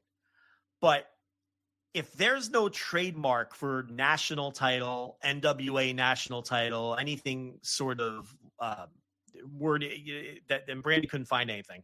I didn't look, full disclosure. Brandon looked and he wrote that in his piece. Then I don't think there's anything the NWA can do about it. There's nothing stopping another wrestling promotion from using that same name. Right. Legally, there's nothing they can do. And you noted in your Thursday Dynamite review that kind of goes hand in hand with a bunch of different companies all use the same names for the same titles. Intercontinental title used 1,000 times. Yes. TV title used 1,000 times. Those names. National title. Yeah, national title used thousands of times. It's not necessarily only the NWA can use this term, the national title. I don't think we're saying that. I think our beef and my beef initially... the NWA's beef is that Tony's claiming the lineage. Correct. And that was the same beef I had, because when they announced that they were going to do the national title, I'm thinking, oh, that's cool. That's a fun old title from the territory days. That's a cool name to use. Okay, great. So I was initially like, I don't think we need another title, but that's kind of cool that they're bringing back. And Tony even mentioned it's like, territory. So I was like, okay, cool. But then when MVP comes on there and says, oh, yeah, this is the title that was held by Dusty Rhodes and Nikita Koloff and Paul Orndorff. As a wrestling fan, you're like, hold on. Yeah, I was like, well, hold on a minute. This is not that title. Yeah. I know as an NWA fan that title is held by someone else, but it's also like... And then the press release on top of it. Yes. Like, ah. Yeah, and that's where I was like, okay, now we're getting a little weird here, because it's not like this title was inactive from 1986 until a year ago or whatever, because I could get it. You might be, this title's been, back in the mix for a decade plus. Or even 97. We're 2 decades. It's been in the mix. 28 years, almost 30 years. God damn, that is a long ass time. I guess I'm old. All right, you're right. I am old. And 30 years. And has moved from NWA owner to NWA owner. It's listen, they're in the right here. It's their title. It's their title history. It's their lineage. And that's what they're hot about. They just haven't handled it in the most professional way. What's interesting is if Lightning One does have some legal claim to the name, the likeness, or the history of the title, I think because of MVP's promo in combined with the initial press release, I think the NWA would probably have a pretty good trademark case, because by AEW claiming that they're reviving the lineage of the title and bringing the title back, the Georgia Championship Wrestling National Title back to TBS for the first time since 1986 and continuing the legacy, and then literally naming former champions, they would kind of be screwed, because they would be claiming ownership of something that belongs to the NWA. But the problem is, it doesn't seem like the NWA has any trademarks over this. So then they would have no legal recourse. But that press release and MVP's promo, that would be proof that AEW is passing off somebody else's IP as their own. But that IP doesn't seemingly exist. Right. That would be the interesting aspect of this, does this IP exist? And if it doesn't, then are you in your rights to just kind of, but I think they're in their legal rights to just say, yeah, whatever, it's the title, and yeah, all right, whatever, it's Georgia Championship Wrestling or whatever.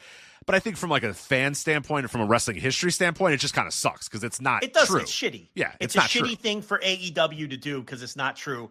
And AEW, ever since they've existed, have kind of been curators of wrestling history, and they've respected other wrestling and all this. And this, now look, what Brian Idol is alleging is Tony Khan is doing this out of spite, because of the spite and malice. Thing. Yeah, spite and malice is what's fueling this from Tony Khan. And I'm sorry, I don't buy that. I don't buy that. I don't buy that. I think Tony Khan has better things to do than try to steal the legacy of the prestigious NWA national title held by Mike Mondo. I think he has better things to do than that. I don't think he's doing it out of malice. I don't think he's doing it out of spite over this Shockwave thing, which isn't even settled yet. My gut, and I don't know this because AEW never got back to me. Okay, the last time I heard from AEW is when they denied that there was a lawsuit, which again I think ends up being semantics, because technically there is no lawsuit, and I think that's what confused them when I posed the question, because this is a trademark opposition. They're not being sued. Okay, unless there's something out there that none of us have found. But I don't think that there is. I think what Brian Idol was talking about was the trademark opposition. He's using the wrong verbiage. It's semantics. But, so now here's the interesting thing. While I don't think Tony Khan did this on purpose, my gut is telling me he probably didn't even know that the NWA national title existed anymore. That's where I'm leaning towards. He remembered this title, or maybe he was watching some Buzz Sawyer tapes the other day. He fell asleep. He couldn't fall asleep, and he turned on some 1981 Georgia Championship Wrestling, saw a Buzz Sawyer promo where he's holding that title and said, I should bring back the national title. That'd be cool. He probably thought to himself, this will be a cool wrestling thing to do. And I'm going to make it look like the old title, too, so it'll have the red strap with the United States on it or whatever. Like, I get it. I totally get it from his standpoint. The problem is that, there was no due diligence done to figure out has this title been brought back? It hasn't been brought back for the last 28 years or whatever you said. I don't buy for 1 second that Tony Khan is turning on Roku every Tuesday to watch Mike Mondo and the NWA National Title. And curling his mustache and saying, how can I get back at them? I got it. Now, look, I got it. Maybe we're wrong, and this was out of spite. Maybe this is Tony Khan being an evil villain. I don't know. I just don't. My gut is telling me that's not the case. Because I don't think, why would he poke that bear and fuck with these guys when they already have a trademark opposition in court against him? Why would he open the door for them to do it again and cause him a headache he doesn't need? Why would he roll out a title knowingly fucking with these people who he presumably understand have the rightful claim to it, if there's even a chance that he has to change the name of the thing in 6 weeks because it becomes a legal entanglement that doesn't get solved for 3 years, like the Shockwave deal? I can't buy that Tony Khan would waste his time. He's too busy to waste his time with bullshit like this. So that's why I don't buy this idea that this was done out of spite. But who knows? I still haven't heard back. I probably never will on this one, or I would have by now, because one of the more interesting things here now is we mentioned the press release. Well, that press release that I read you guys earlier, claiming that this title was going to continue the lineage of the original national title, that press release doesn't exist anymore. That press release says something very different now, which I find very interesting. So do you have that one? Because I have it in front of me if you don't. Guess what? I have a new wrinkle to this. I have a third version of the press release. So here's the press release from about 3 p.m. today when I did my notes, okay? History will be made in just a couple of weeks at AEW Full Gear presented by DC, when the first ever AEW National Champion will be determined in a casino gauntlet match, as first announced by AEW GM and CEO Tony Khan ahead of Wednesday night's Dynamite. That's exactly the same opening paragraph that you read, so that's the same. Okay. Here's what they changed. Yes, the second paragraph changes. The National Championship was once a top prize in Georgia Championship Wrestling, one of the top wrestling promotions in the entire country. The title hasn't been seen on TBS since 1986, when it was retired after being unified with the United States Championship. The new NWA National Title will forge its own legacy by paying tribute to the past. Tune in live when AEW crowns its first national champion at Full Gear's Casino Gauntlet. So the big change is the second paragraph change in verbiage there. Yeah, the second paragraph, which instead of saying they're going to revive the lineage, they're flat out saying this used to be a thing, it's not a thing anymore, and we're creating a new version of that thing. Is basically the changed verbiage of the second edited version of the press release.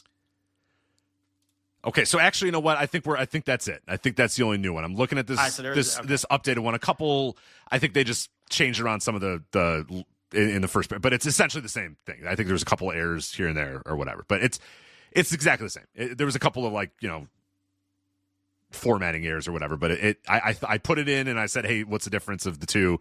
And found a couple, but it was only like commas and stuff. So it is the same. Though if you go to the website right now, the second paragraph says the same thing. The National Championship was once the top prize in Georgia Championship Wrestling. Right. Okay. So the point is, they changed the press release to make it clear that it's not the same title. Right. Whereas in the first press release, they were saying it was the same title. Right. Was once a top prize. The title hasn't been seen on TBS when it was retired after being unified. The new NWA National Title will forge its own legacy.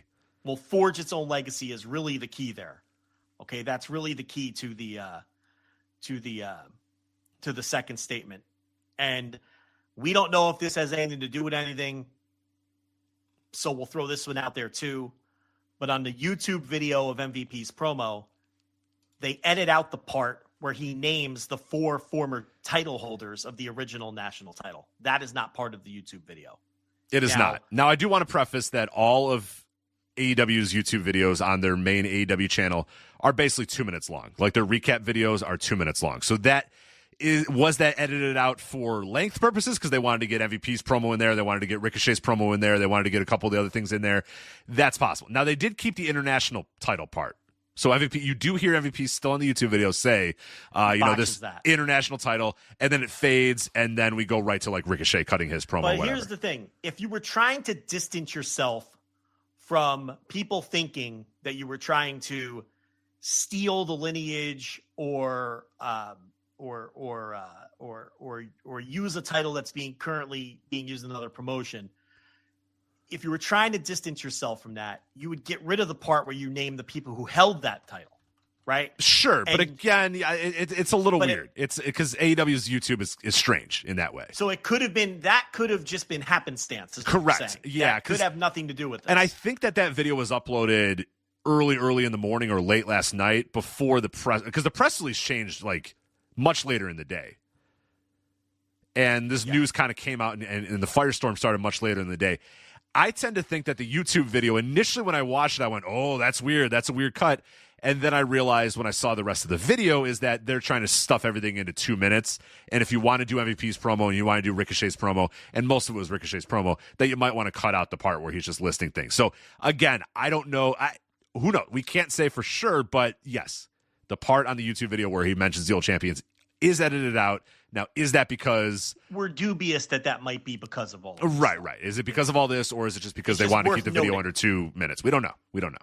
The key differences in the two press releases, though, is the first press release says the national championship is a storied, prestigious professional wrestling championship. The second press release, the edited press release, says the national championship was once a top prize. Big difference. And then it says the new title will forge its own legacy. That's all new and different, and those subtle changes are a big difference, because that first press release is undoubtedly trying to tell people this is the title from Georgia Championship Wrestling and we're promoting it now. The second statement is not saying that at all.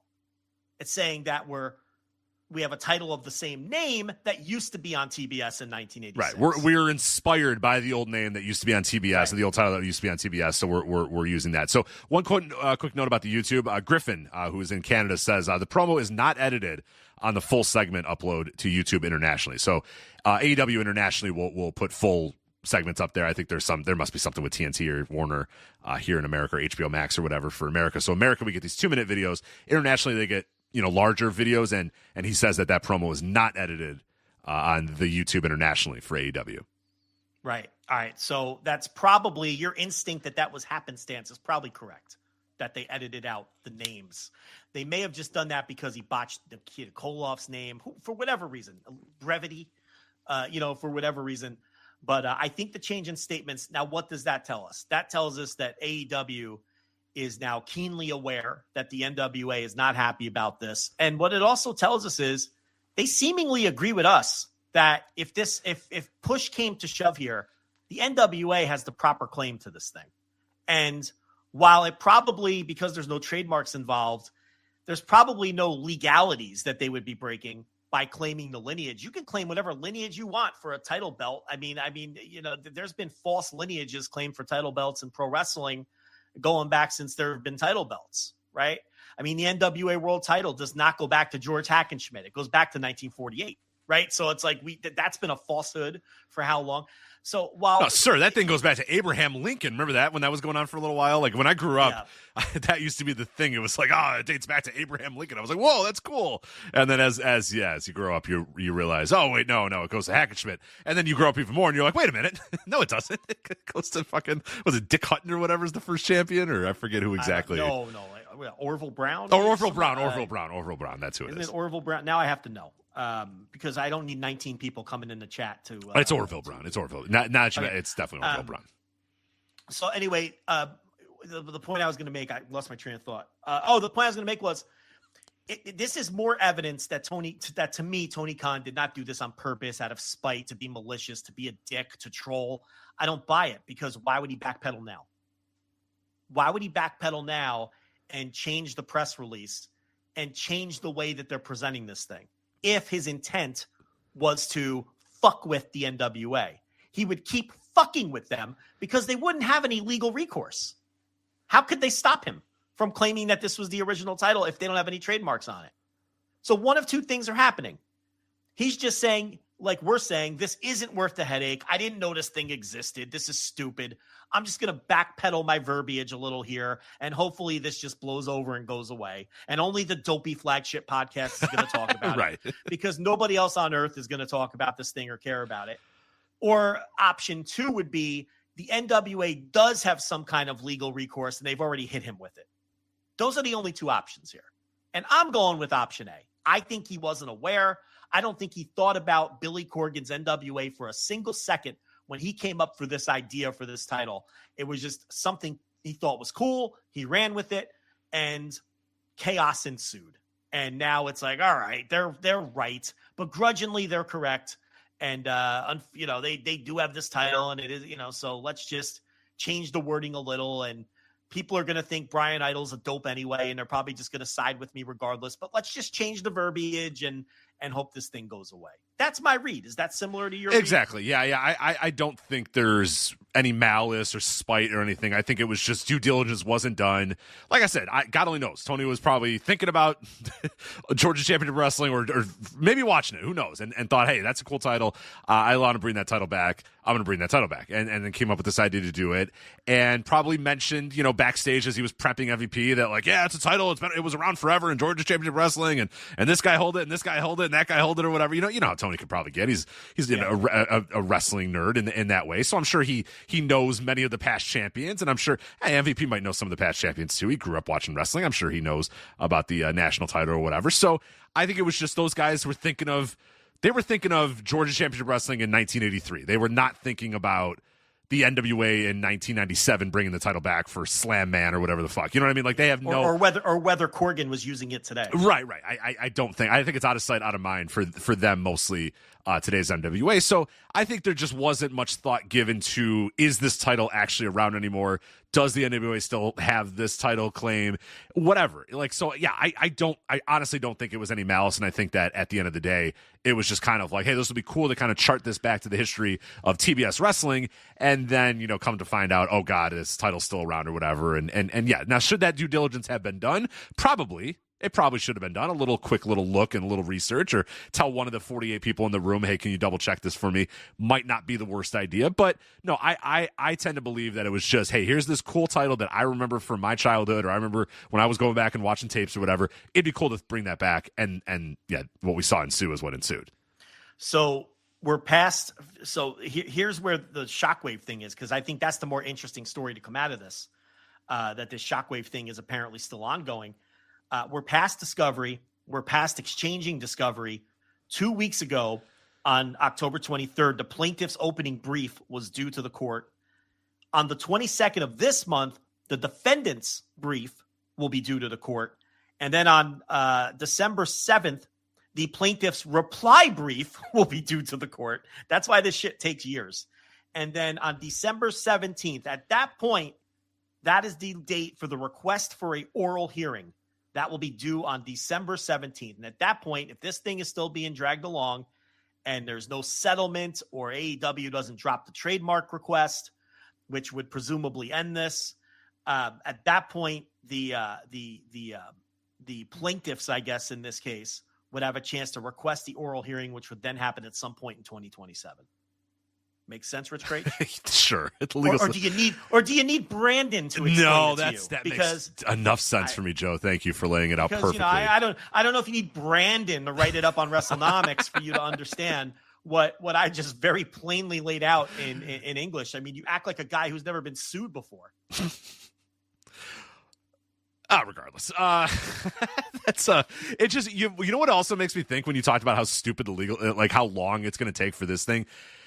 How many other stupid things are just in this legal system bogging all these people down constantly? Like, I'm thinking about the judge having to hear the Shockwave thing. You know what I mean? A judge sits down, ruffles through their papers, sets them all up, puts their glasses on and goes, all right, so NWA Shockwave. It's just like, man, think about like that's very similar to what someone said to me today. They said that they think this because there's no trademarks for the national title. And then they close with saying, that said, I hope that the NWA does sue and they have to deeply litigate the title lineage in open court, which would be hilarious. Like this stupid shit that ends up in court.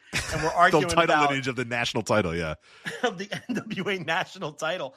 So then the Tokyo Monster Kahagas was actually stripped of the title, Your Honor.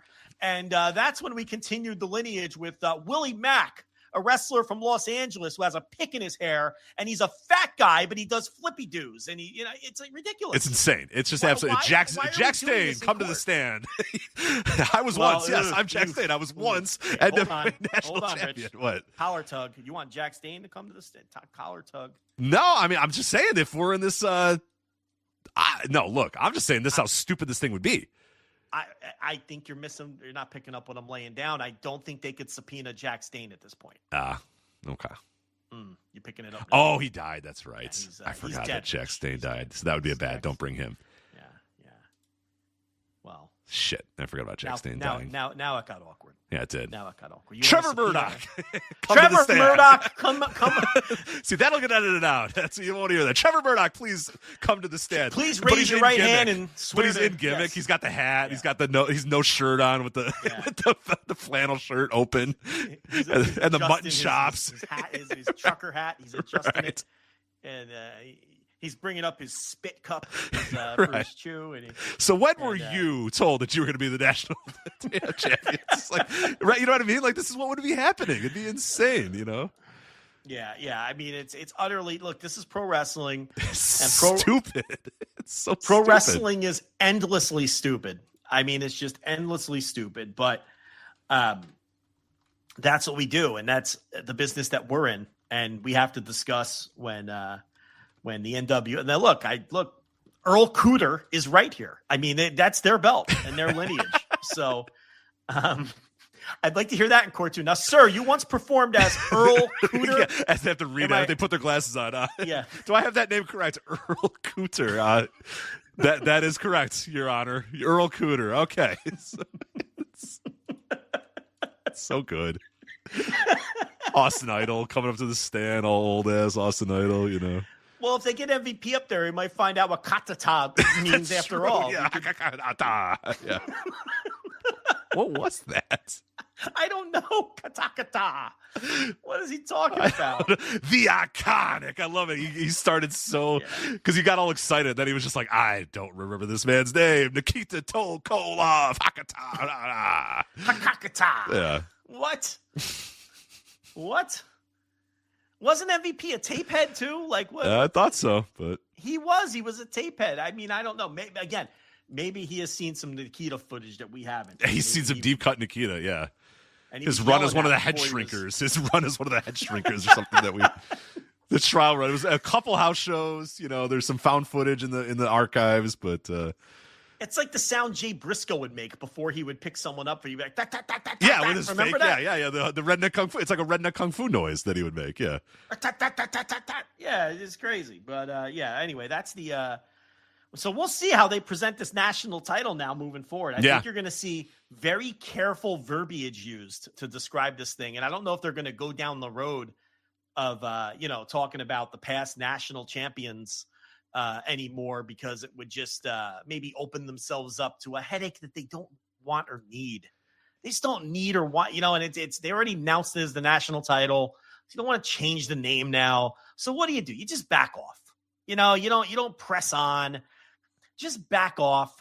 You change your press release a little to distance yourself from it, and you hope it blows over. And it's the NWA that nobody pays attention to except this podcast. Mm-hmm. So it probably will just blow over.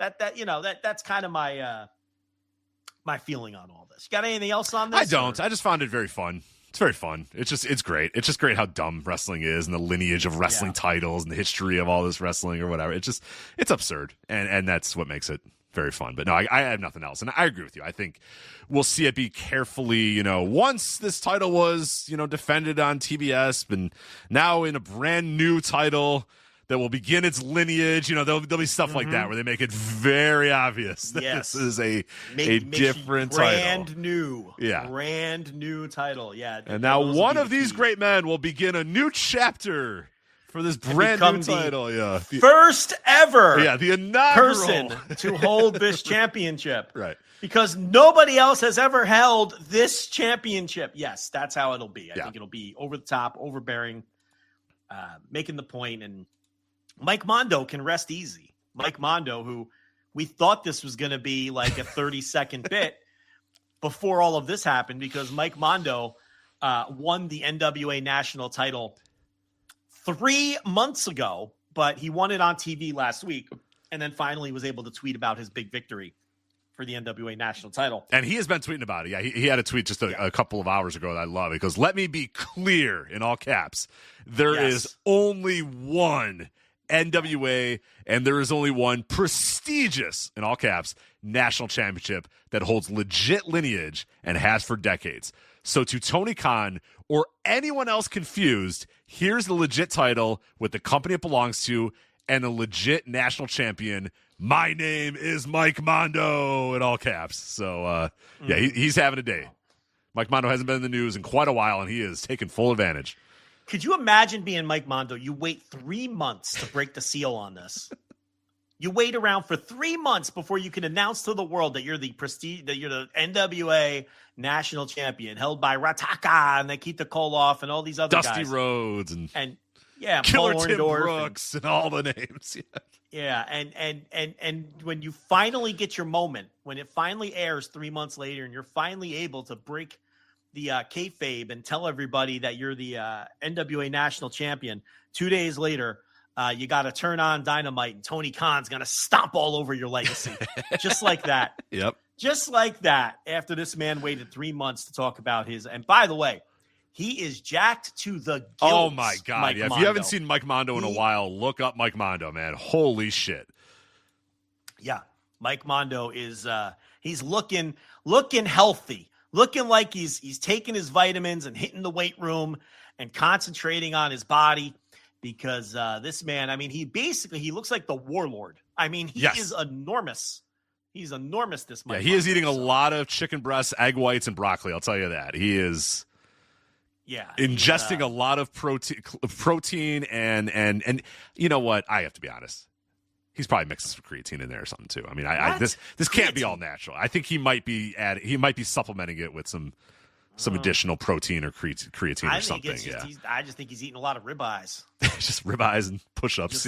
Just ribeyes and push-ups and just, good genetics is his abs. That's looking like. He's got the thing that only 80s wrestlers had, where it's just like they bulk and they have abs. It's like, how do you do both? It's insane. Yeah. He's wild. And he was never that guy. Like, if you remember Mike Mondo, he was kind of a pudgy dude for a long time.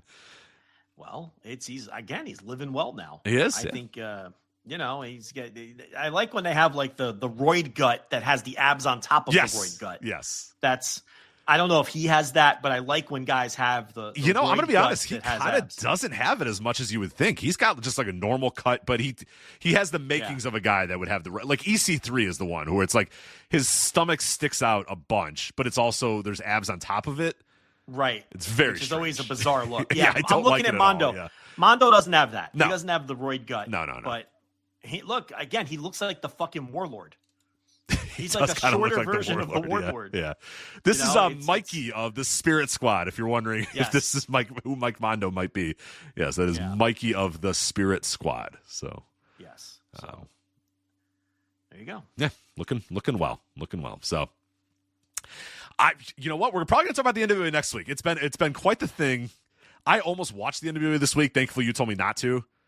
Because I was like, I should probably watch. I should probably get to my Roku channel on the Roku and find out what's going on. But you told me to not do that. So these are lies. I would never tell anyone not to watch. Sir, I believe. I'm gonna find the text messages. But anyway, let's talk about some other shit. What? Oh my God! That thumbnail you used for the flagship this week? Yeah. I've been staring at this because it's got the chat next to it. Yeah. That's MVP and Tony Schiavone. Correct. I thought that was Bad Luck Fale. I thought that was Don Fale. I thought that was Don Fale this whole time. He kind of does. I'll be honest. I could see it. If you didn't know that it was definitely MVP, it does kind of look like the boss Don Fale or whatever the fuck his nickname is. I thought it was Don Fale, and this whole time I've been thinking, why'd he pick Don Fale for the thumbnail this week? Now, I didn't want to bring it up because I didn't want to derail the show. Because as you know, I like to stay on course. If there's one thing we like to do is just keep it right to the run sheet that our pre-planned run sheet that we come up with hours before the show. We can't get off kilter here. So I didn't want to bring it up, but I'm like, it's really weird that he picked Don Fale And then just now I noticed Tony Schiavone behind the FL of the Flagship. And I was like, no, fuck, that's MVP. And that makes a lot more sense to me now. I mean, Don Foley is in the World Tag League, so it could make sense there too. Right. I thought, why did he pick that so team Jizzle in the chat says he also kind of looks like Mike Mondo, and he's kind of got a Mike Mondo-ish look to him. Little bit, but I thought it was Don Foley. He does look a lot totally like Don Foley. Fooled by this. Yeah. With that face he's making where I think he's saying "ra-ta-ta-ta" as you in that picture. Yeah. Ra-ta-ta. So maybe we should reach out to MVP and ask him what he meant by that. I know he loves to talk to the dirt. Yeah, he would love to talk to a podcast. Hi, Montavious. I am Rich from the Flagship Wrestling Podcast, and I would like to make. We were making fun of your terrible promo on Dynamite. Would like some clarification about it. Yeah. No doubt about it. In fact, one time I was. You could say you met him. You could say you met him in Texas. Yeah, I was introduced to MVP by Micah Taylor, who passed away about a year ago, I guess. Mm-hmm. And I was chatting with Micah Taylor, who was a guest on the show, and I kept contact with, and I would see him at shows in Texas from time to time. So I was talking to him, and he was traveling with MVP, and MVP standing there just looking at his phone, hoping I wouldn't say anything to him, and I wasn't planning on it.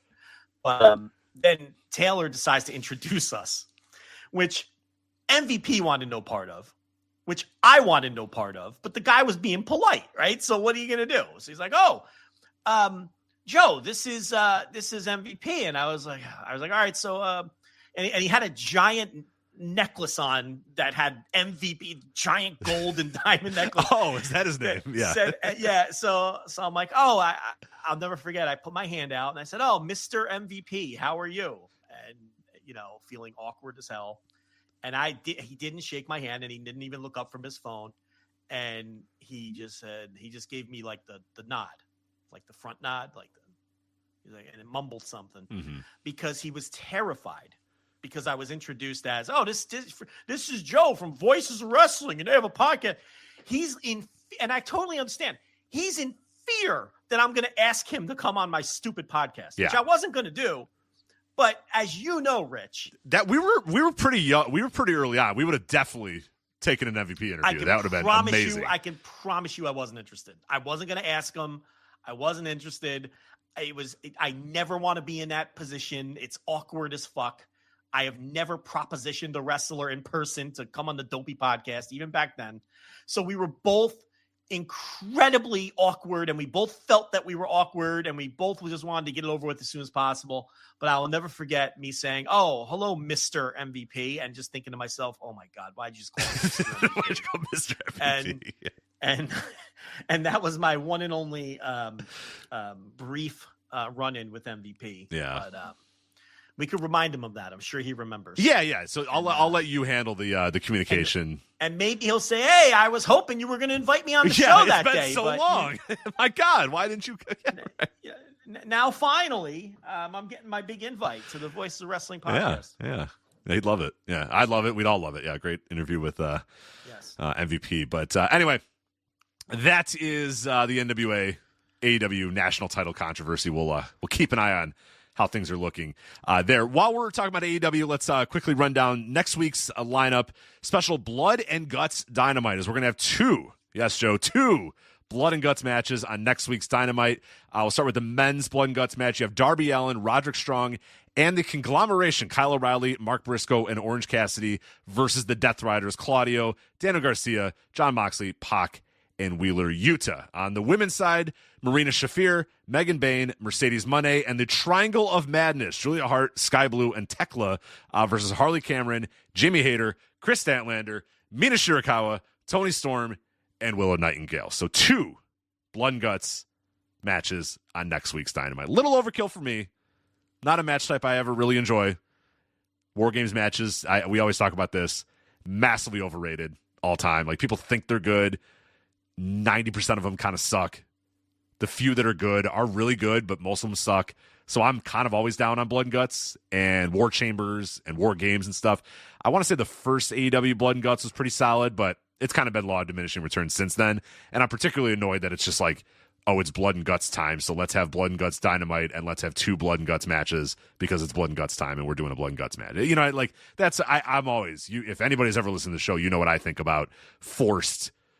You know, I think one of the first wrestling columns I ever wrote was I'm back on Bleacher Report or whatever, was how annoyed I was that like Hell in a Cell became an annual event for WWE. It was just like, oh, it's October, it's Hell in the Cell season, let's have a Hell in the Cell match. And it was like, I hate that. I always really hate that. So yeah, I don't know.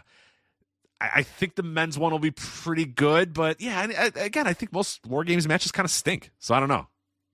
What are your thoughts on double Blood and Guts in the same Dynamite? 2.5 hours, it looks like the show's going to be.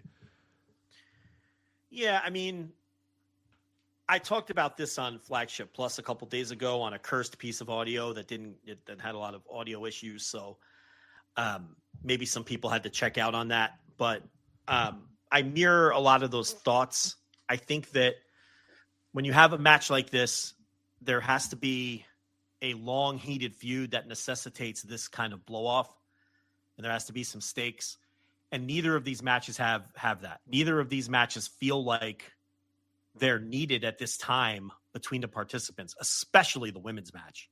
It is just a completely pointless match, a hodgepodge of people thrown together, especially on the babyface side with Statlander teaming with Tony and Statlander teaming with Willow, and that doesn't make a ton of sense. And it's just they're not big enough or hot enough feuds to necessitate this. And the men's side too, where it's like we've got Darby and Mox, which we thought we blew off at the last pay-per-view, right? We didn't blow off anything at the last pay-per-view is what we're finding out. Yeah. I mean, we main evented it over the world title match. We did. I quit. Felt pretty definitive to me. We had a guy try to kill the other guy by drowning him. We had the other guy's grandpa come with a baseball bat and whack out the other guy's knees. And we saw him in a pool of glass and water quit to a scorpion deathlock. And it's like, well, we're just coming back a few weeks later to stick him in a cage now. Well, that kind of takes the edge off of what we saw at the pay-per-view, right? Because we thought that was a blow-off, but it wasn't. And we're sticking them in this match with this fun and wacky new sitcom fucking faction, which doesn't fit the tone of the match with these silly guys that are in this, wacky, sitcom group. It's just the tone is all off. The matches don't feel like they have enough stakes. It doesn't feel like there's enough heat between the two sides in either of the matches. Yeah. And that's why they're struggling to sell tickets. At one point, Blood and Guts was a legitimate draw. The first few Blood and Guts were legitimate draws. It was a new concept, and the matches were between sides where there was legitimate long-term heat, and people when the feuds were over, the wrestlers were over. These just feel like, especially the women's match, just feels like a random 12-woman tag. Yeah. Like, why does that need to be in a cage? Why is Harley Cameron, the puppet lady, the undercard prelim comedy wrestler, in a cage match?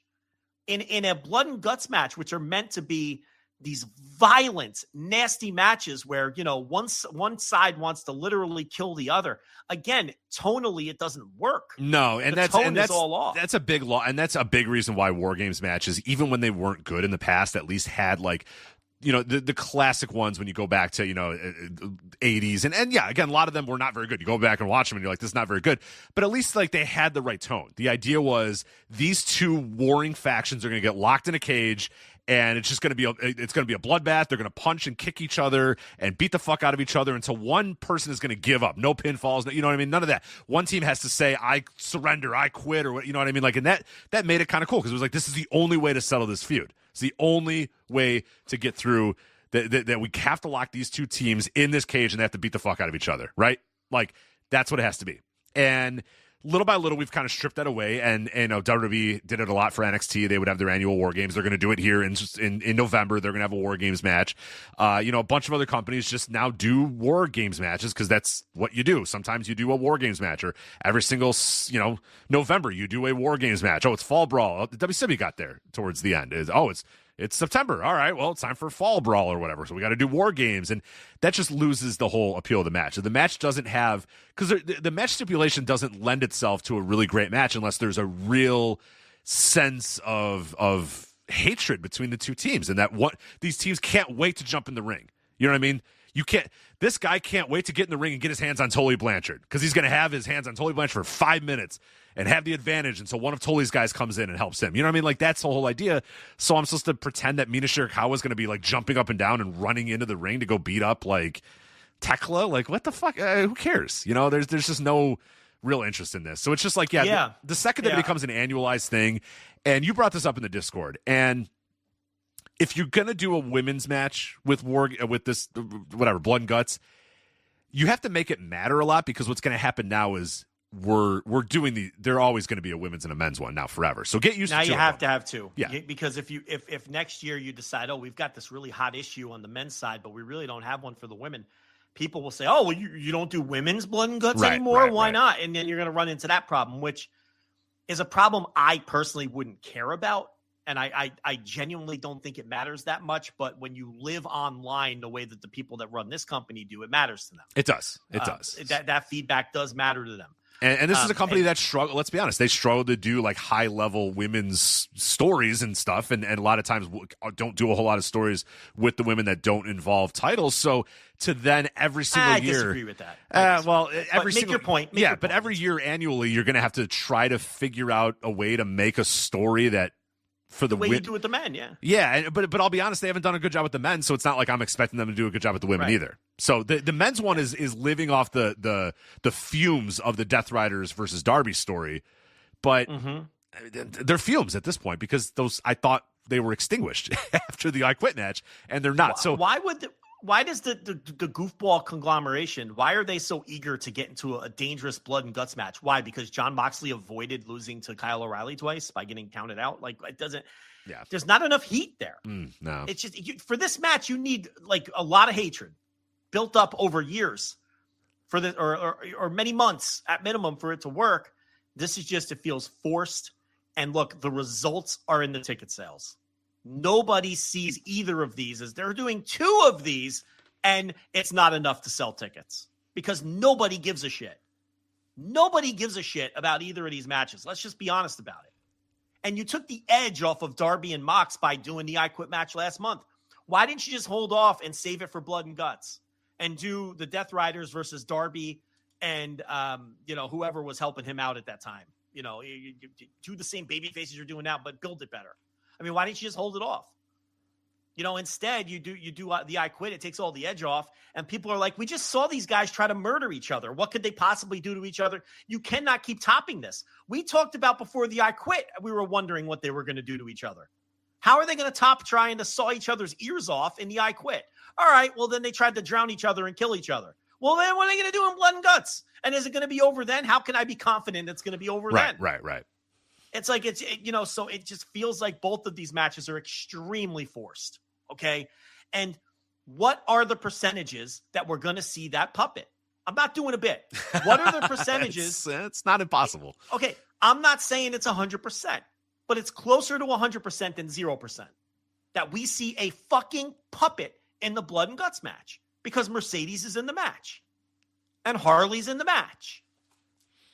And, people like fun, and we'll fucking do that again. We're going to have a puppet conversation about a Blood and Guts match, because they're going to do a bloody spot with a puppet, and everyone's going to think that's so cute and so fun.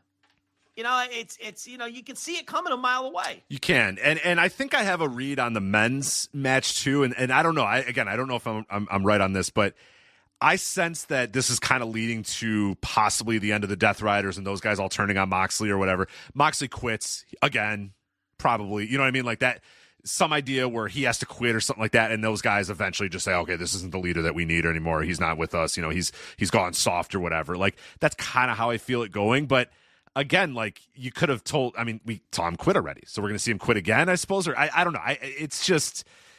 Yeah, the making it an annualized thing, and that's really what it gets me, is making it a thing where, and it's been, I think it was in the summer a couple other times, and it's moved around a little bit, so it's not like it's always like, oh, it's November. Once a year. It's Blood and Guts thing, but they're doing it annually now, and it's just, it's semantics. People who say, oh, they moved it. Well, right. That's semantics. They do it once a year, is the point. Right. And you're correct. Yeah, and that once you get into that sort of habit, I guess, is probably the best way to put it, where it's like, oh, we haven't done a blood and guts match this year. We got to do a blood and guts match. And it's like, yeah, no, like make it, I think we all want it to matter. I mean, these matches are always better when it matters and when you care about what's happening here. And like you said, ticket wise, they're at 3,517 tickets right now. Why do you think that is? Okay, do you give a fuck about either of these Hell matches? No. Hell no. Does anybody listening truly give a fuck about either of these matches? Like, you can't wait. You can't wait to see Kyle O'Reilly finally get his hands on Wheeler Yuta. I can't wait for Tekla and Harley Cameron to get in that fucking cage. Right. No one is thinking this. Right. Harley's, grabbing onto the door, shaking it, and this says waiting for 5, 4, 3, 2, 1. She runs in there and finds Tekla, wherever she can, no. And maybe they'll be good, and maybe people will like them. I have never liked War Games matches. You covered that at the top. I don't even like a lot of the ones that people think are good. I just never, these matches never hit for me. I guess maybe there was a Blood and Guts match I liked. I can't remember. I think the first Blood and Guts is pretty good. I remember us enjoying that one a lot. I do have to confess, I probably did like that one. Someone could find a review if they want.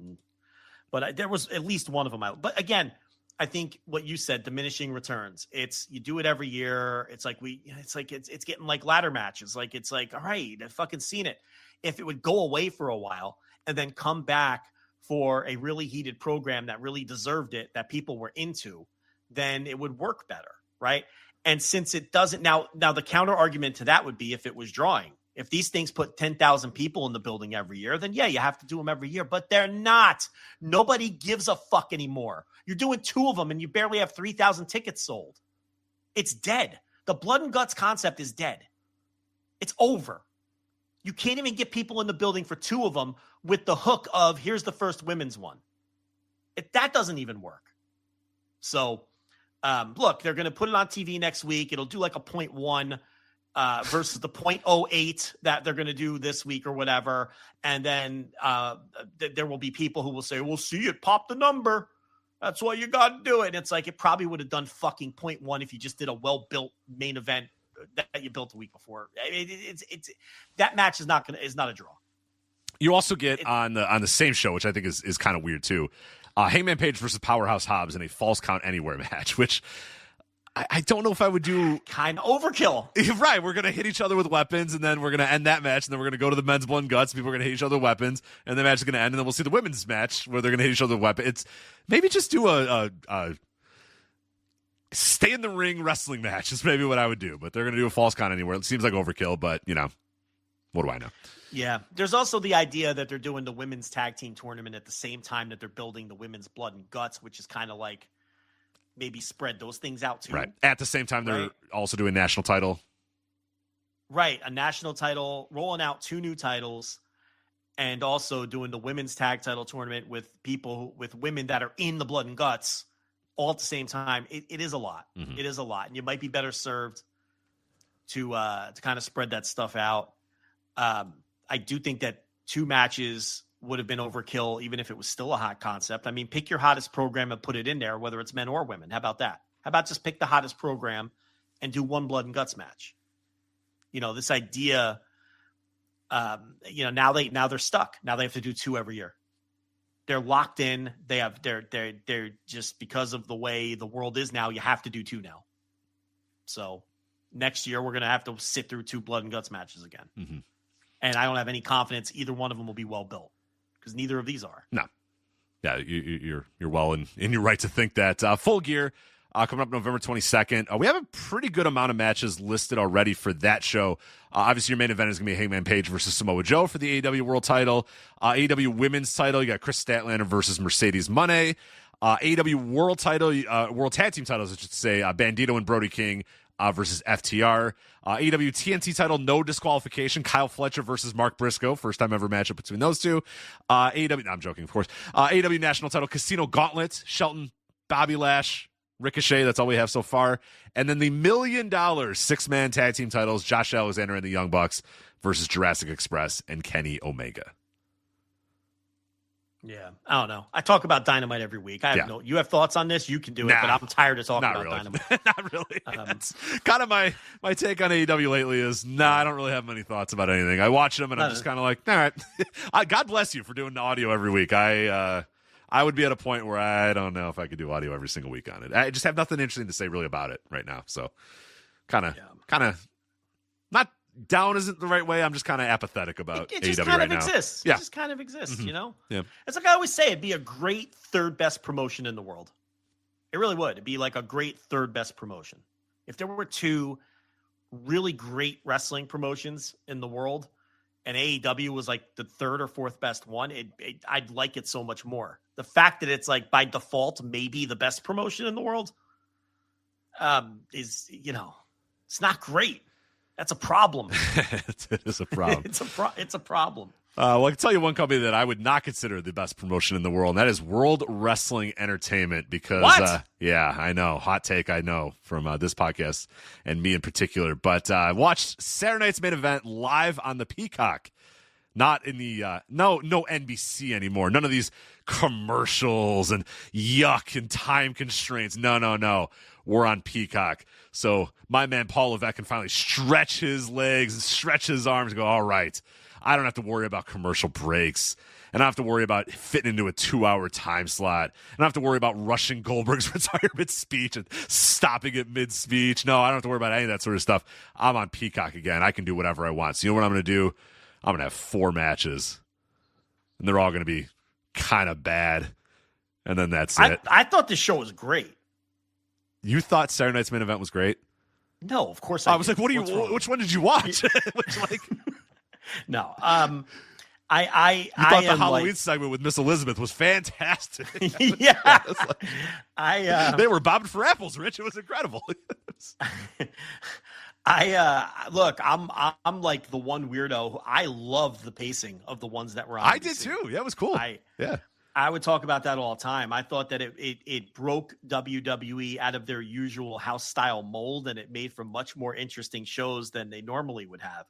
So by not having the television constraints, the breaks and the time fitting into a box time wise, this was just like kind of like a WWE pay-per-view with, it's 4 matches and no Tessitore and Jesse Ventura fucking everything up. And I like that. I kind of appreciated the, they were different. They felt different. The pacing was different. It made, I don't know. I kind of enjoyed them. And I gave them positive reviews here. This was too much like a regular pay-per-view. There was too much, utter bullshit as we go through the matches. I'll tell you what, though. There was one match I thought was way better than people are giving it credit for. And I guess I'll save the take for when we get to the match. So I will say that, and I'm not doing a bit when I say that. I really mean that. And then there was, I don't know. Let's just go through it, I guess, right? Let's do it. Yeah. So as we said, it was kind of funny. I don't know if you noticed this. There was a little bit of like WWE PR going around when they announced that this thing was not going to be on NBC anymore and it was going to be on Peacock. And it was like, oh, thank God. It's really hard to format a show for NBC and there's all these constraints. And it's like, what are you guys talking about? Like, it's just TV, just a TV show. Like, just fucking know when there's ad breaks. Like, you've done TV before. It's like, but it's like, oh, finally they're, and it's like, really, you think that like this is really going to change? And no, it's going to put them exactly where they always are. Like, it's going to put them exactly in their rut in a Paul Levesque pay-per-view, which we've been calling this out for 2 or 3 years now. The Paul Levesque pay-per-views are some of the most boring things you can ever do because it's just so fucking perfectly regimented and perfectly scheduled out and dull. And this one was just a dull-ass show. You start off with, the introduction and Michael Cole, you're looking at Salt Lake City and the same old bullshit. Then we go to the intro video. That's 5 minutes long. Then we go back to Michael Cole and Wade Barrett. You're looking at Salt Lake City. And it's like, oh my God, just fucking let's go. Let's have a match. And then, the entrances, Joe. You got to have your entrances. And your favorite entrance in the world, Drew McIntyre. Ching, ching, ching. It just goes on forever. I'm like, get in the McIntyre ring. Get in the fucking ring. God, I don't want to hear this anymore. The Drew entrance that sounds like when a CD would malfunction. Right. Remember when you had a CD that would malfunction? No, anyway. It's just blue. The whole screen's blue. Your eyes are just bleeding. Your ears are bleeding. You're like, get in the ring. No matter how good your TV is, it can't handle the resolution of his of the lasers and the fucking thing on the screen. And it looks, kind of like when confetti comes down, TVs can't handle confetti yet. You ever notice that? Oh, yeah. It's like the same thing when Drew has an entrance. Like the TV can't handle his entrance. No. It's all pixelated and messed up.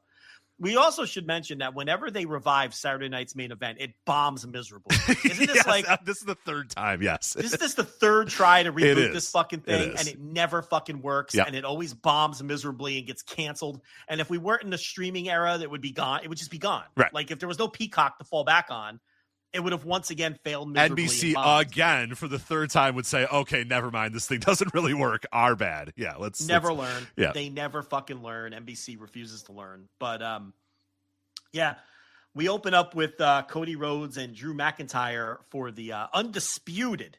This is the undisputed. Cannot be in dispute. Undisputed opening. It's the only one. Yep. There are no other world titles because this is the undisputed WWE without title. Dispute. You cannot dispute it because it says right in the name, undisputed. Okay? There is no other, and Cody is defending it here against Drew, and he successfully defends. He defeats Drew. There are ref bumps. They're using the belts to attack each other, and my eyes are just glazed over. And this is a gentleman's three if I've ever seen one. These guys are capable of a much better match than this. They didn't have it on this night. And I don't know. I have nothing else to add about the undisputed, the only top title in WWE, the undisputed WWE Championship. It wasn't very good. It was pretty generic. The whole story of the match was this kind of edge. Cody's showing some edge now, and he's faking that he's got a knee injury, so he's selling this fake knee, and then he would get up and just do a move right away, and then he'd sell the knee again or whatever. And, Wade Barrett's got to pretend that he doesn't know what's going on, and Michael Cole's got to pretend he doesn't know what's going on. And, why is he getting up so quickly? I thought his knee was hurt. And it's like, okay, whatever. And then, Cody does, I think a DDT or whatever on the title because the title gets introduced after a ref bump. And he puts, hits him with the DDT on the title. And I know what WWE wanted out of this. They wanted people to start kind of booing Cody or maybe being a little apprehensive about cheering Cody. But these fans didn't. Cody hit that crossroads 1, 2, 3, and they went, yeah! It's just like, I DDT'd him onto the title, guys. You're supposed to maybe be a little, but it's his music's playing, and he won. Played a song. Right, he played a song. We do our thing. Yeah! We all want to go, whoa! Right. That's all that we care about. Right. And I'm thinking, Cody, I know, I can see it on Cody. Like, the eyes never lie. And Cody's thinking, guys, I'm trying to do Shades of Gray here. Can you give me a little bit? No, can I get a couple of cheers? We want to say whoa! Can I get a couple of cheers out there, folks? Please. A few of you recognize that I DDT'd him onto the title and that I should be getting jeered a little bit here? But no, the music plays, his hands go in the air, and the fans go, yeah, Cody. It's like, all right, whatever. Look, this match is getting in the way of their WWE The Album concerts that they come to when they buy a ticket to this thing. They don't give a shit. So, it was just a match. And then we had Jade defeats Tiffany Stratton like we all thought would happen. And I thought that this was perfectly laid out. Jade I love this match. I really like this match a lot. It's got 4.2 on Cage Match. I couldn't believe that. Well, WWE fans are fucking weirdos. They don't like anything where one person just kicks the other person's ass. Do you notice that? I know. It's weird. They don't like that. Like, this is exactly how Jade should have been presented from the start. I thought Tiffany did a great job of looking like she was getting her ass destroyed by ragdolled.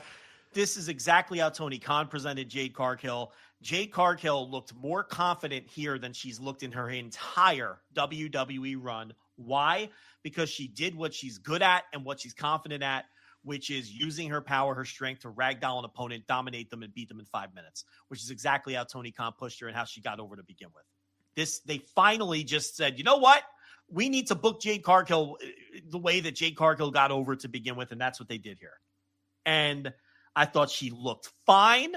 I thought it was the right move, having her beat her, and I thought it was the perfect layout for Jade as well. So, I don't know. I think that cage match score is fucking insane, but this is what we always see. I mean, WWE fans hate matches like this. They don't like pushes either. It annoys them. They don't quite understand it. Yeah, it's and probably they didn't want Jade to win. Maybe they wanted Tiffy time to win or whatever. But yeah, I thought the match layout was pretty good. And I will say, I know they have a bunch of agents back there and they're very smart at wrestling. You have Cody Rhodes, who spends the entire match selling a fake knee injury in the opener. And the second match is Tiffy selling her knee the entire time. I'd maybe space those out a little bit or say, hey, Cody, can you sell the arm? Can you fake sell another body part since we're doing a knee match right after your match? But, hey, whatever. That's fine. But, Tiffy comes in and she's got a hurt knee already. And then Jade just fucking beats her. She just kicks her and throws her all around and ragdolls her like crazy. And then just hits her move in the middle of the ring, rolls her up, 1, 2, 3, and it's over in 5 minutes. So I thought, there's perfect layout. I thought Tiffany looks great, getting ragdolled and thrown around, and this is exactly how you use Jade. You accentuate the positives and hide the negatives. The negatives, she can't really wrestle. The positives, she's got, look at her, and she looks strong, and she is strong. So do that. Do those sort of things.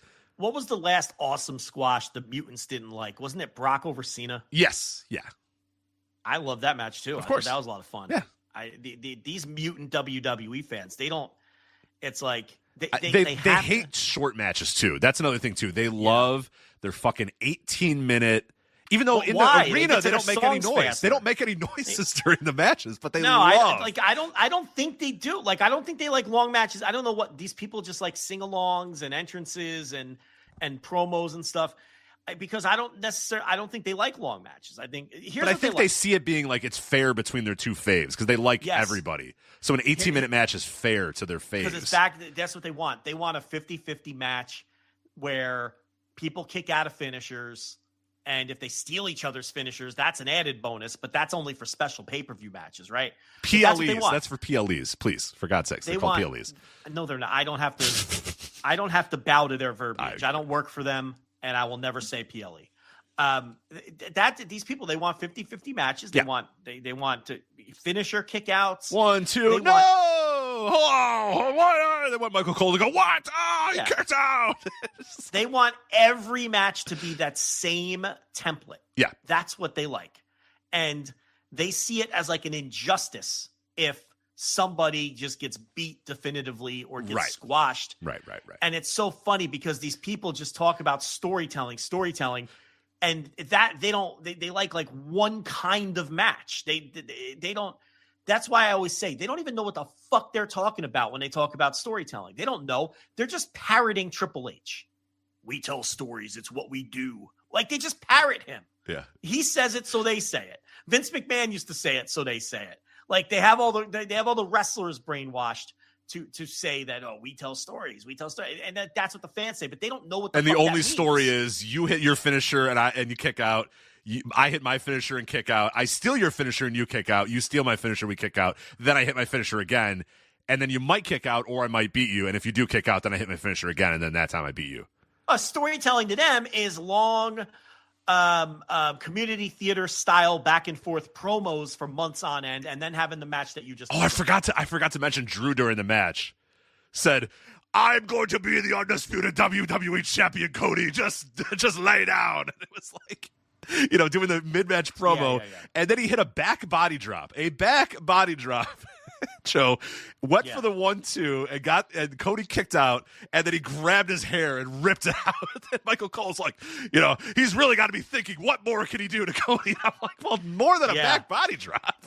Like, what is this? The 1989 Survivor Series? Like, it's going to be a little bit more than that, man. Like, Cole really reacted to that back body drop. I know. Right. I was like, brother, it was just a back body drop. He cut off Barrett mid-sentence, too, to put it over. Right. Wait, 1, 2, no. He's like, whoa, can you believe that? A back body. Like, you're not exaggerating. He cut him off when Barrett. Yeah, because Barrett was doing some long, drawn-out, monologue about something, and Michael Cole just, wait, hold on, 1, 2, no. Just calm down, brother. It's a back body drop. Wade Barrett, what he was saying was, oh, let me tell you, Michael, I'm friends with both of these men, and I spoke to both of them before the match, and both of them are very... Oh my God, that was amazing. He starts screaming about the back body drop. You're right. I forgot about that. But that's exactly Drew, what happened. I was like, why did they decide that was the spot that they were going to go nuts on? Because then Drew gets out of and he's doing an NXT face, and he's like,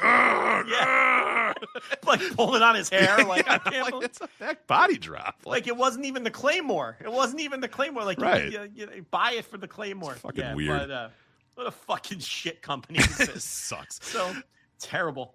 And it gets worse with this Dom Penta Rusev match. Yeah, oh my God. The IC title featuring the Land of Misfit Toys, Penta, Rusev, and Dom Mysterio in a triple threat IC title match, and this was every single WWE triple threat match you've ever seen.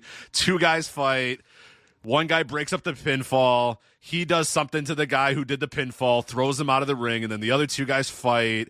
And then we're outside, and we're going to post him. We're going to throw him into the steps. We're going to throw him onto the table. At one point, Rusev goes over to the IC title and looks at it and holds it and goes, I want the IC title. Who gives a fuck about the Intercontinental Championship, dude? The fuck is happening here? And then Rusev puts Penta in the, whatever the fuck he calls it, the accolade or whatever. Yeah. And the bell rings, and these two absolute imbeciles, and this is something I hate about wrestling, and this everybody will tell you, no, you're supposed to call what you see on the monitor because that's what the people at home are watching, which just lends credence to this is a show about pro wrestling and not people covering an actual pro wrestling show, because the bell rings a bunch of times, and Michael Cole goes, I can't believe it, that's it. Rusev has beat Penta. He's the new IC champion or whatever. Wade Barrett's like, I can't believe Penta tapped out that quickly. I didn't even see him tap out. It's like, oh, God, here we go. And I'm like, you can hear, because they're doing a lot of ringing. They're doing like very unnatural ringing. And I'm like, exaggerated ringing. I'm like, oh, God, I know what's happening here. I've watched enough New Japan Pro Wrestling to know what the fuck is happening here. Rich is like, I know full well that Yoshinobu Kanemaru is ringing this which bell would rock, now. Actually. You know what? Hold on. If it was Yoshi Kanemaru, that would rock. But it was not. It was Dom Mysterio ringing the bell. So the camera cuts to them, and these two imbeciles who are next to the ring bell are right there, go, oh my God, it's Dom Mysterio ringing the bell. Oh my God. Yeah, they have to wait till they see it on the monitor. Yes. Rich. You can't look to your right 3 inches to see, oh, there's Dom Mysterio ringing the bell. And people will get mad at us when we say that this show is for fucking imbeciles. And they get mad at us. Like, this show's for imbeciles. You have to be an imbecile to enjoy this. And the best part, too, Michael Cole says, I don't understand why Dom Mysterio did that. And Wade Barrett has to say, Michael Cole, I think he did that to make Rusev think he won the match, but he didn't actually win the match. Michael Cole goes, oh my God, I didn't even think of that. What is the show? Of course that's what he did it for. Fuck me. To each other like they're five. It's Michael so Cole's bad. I don't quite understand what Dominic Mysterio was getting out of that. And Wade Barrett, Michael. Well, the reason is because he wanted him to know. And I was like, what is this show? What am I watching? And then Dom gets in the ring. Wanted Rusev to relinquish the hold. And now Rusev is overcome with emotion. He can't just go back and do the move to Penta. He's got to walk over and scream to Dom, and Dom's like, he's completely ruined. Like when someone's entrance music plays and you just get completely ruined and distracted by the entrance music. That's like what this was. Yeah, he's completely destroyed by this. Then we've got the bell, the ring. Then the bell hammer got involved because he rang the and perfectly legal Cole because it's a 3-way. See, that's what annoyed me about this match. I am so fucking these 3-ways and 4-ways where there's just no fucking rules and they're the same as a no DQ match. It defies logic. It's lazy. It's stupid. It's dumb to watch. I'm just so fucking over it. This is why I don't ever want to see any more 3-ways or 4-ways, because AEW does that shit too, where it's like this. You cannot be disqualified all of a sudden because there's an extra person in the match. It's no DQ, and there's nothing you can do about it when Dom is running around with a fucking hammer bonking people in the head in full view of the referee, but it's perfectly legal, Cole. Right. And they did a bit too, because you have to have your required Eddie Guerrero bit on every single WWE and AEW show and every single indie show. Like, everyone's just required to do one Eddie Guerrero bit every single time.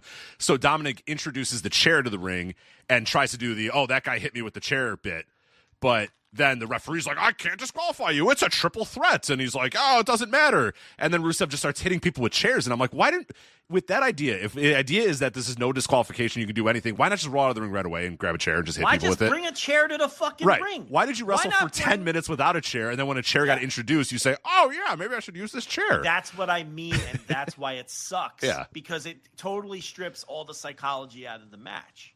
Whereas there's no logical reason. Right. If Dom was going to cheat to win anyway, not just grab the bell or grab a chair from the minute. The bell rings, roll out of the ring, grab a weapon, bring it in the ring, and just start hitting people with it. Well, there's no logical reason why you can't have DQs. Why can't you just DQ one person from the match and now we're down to 2?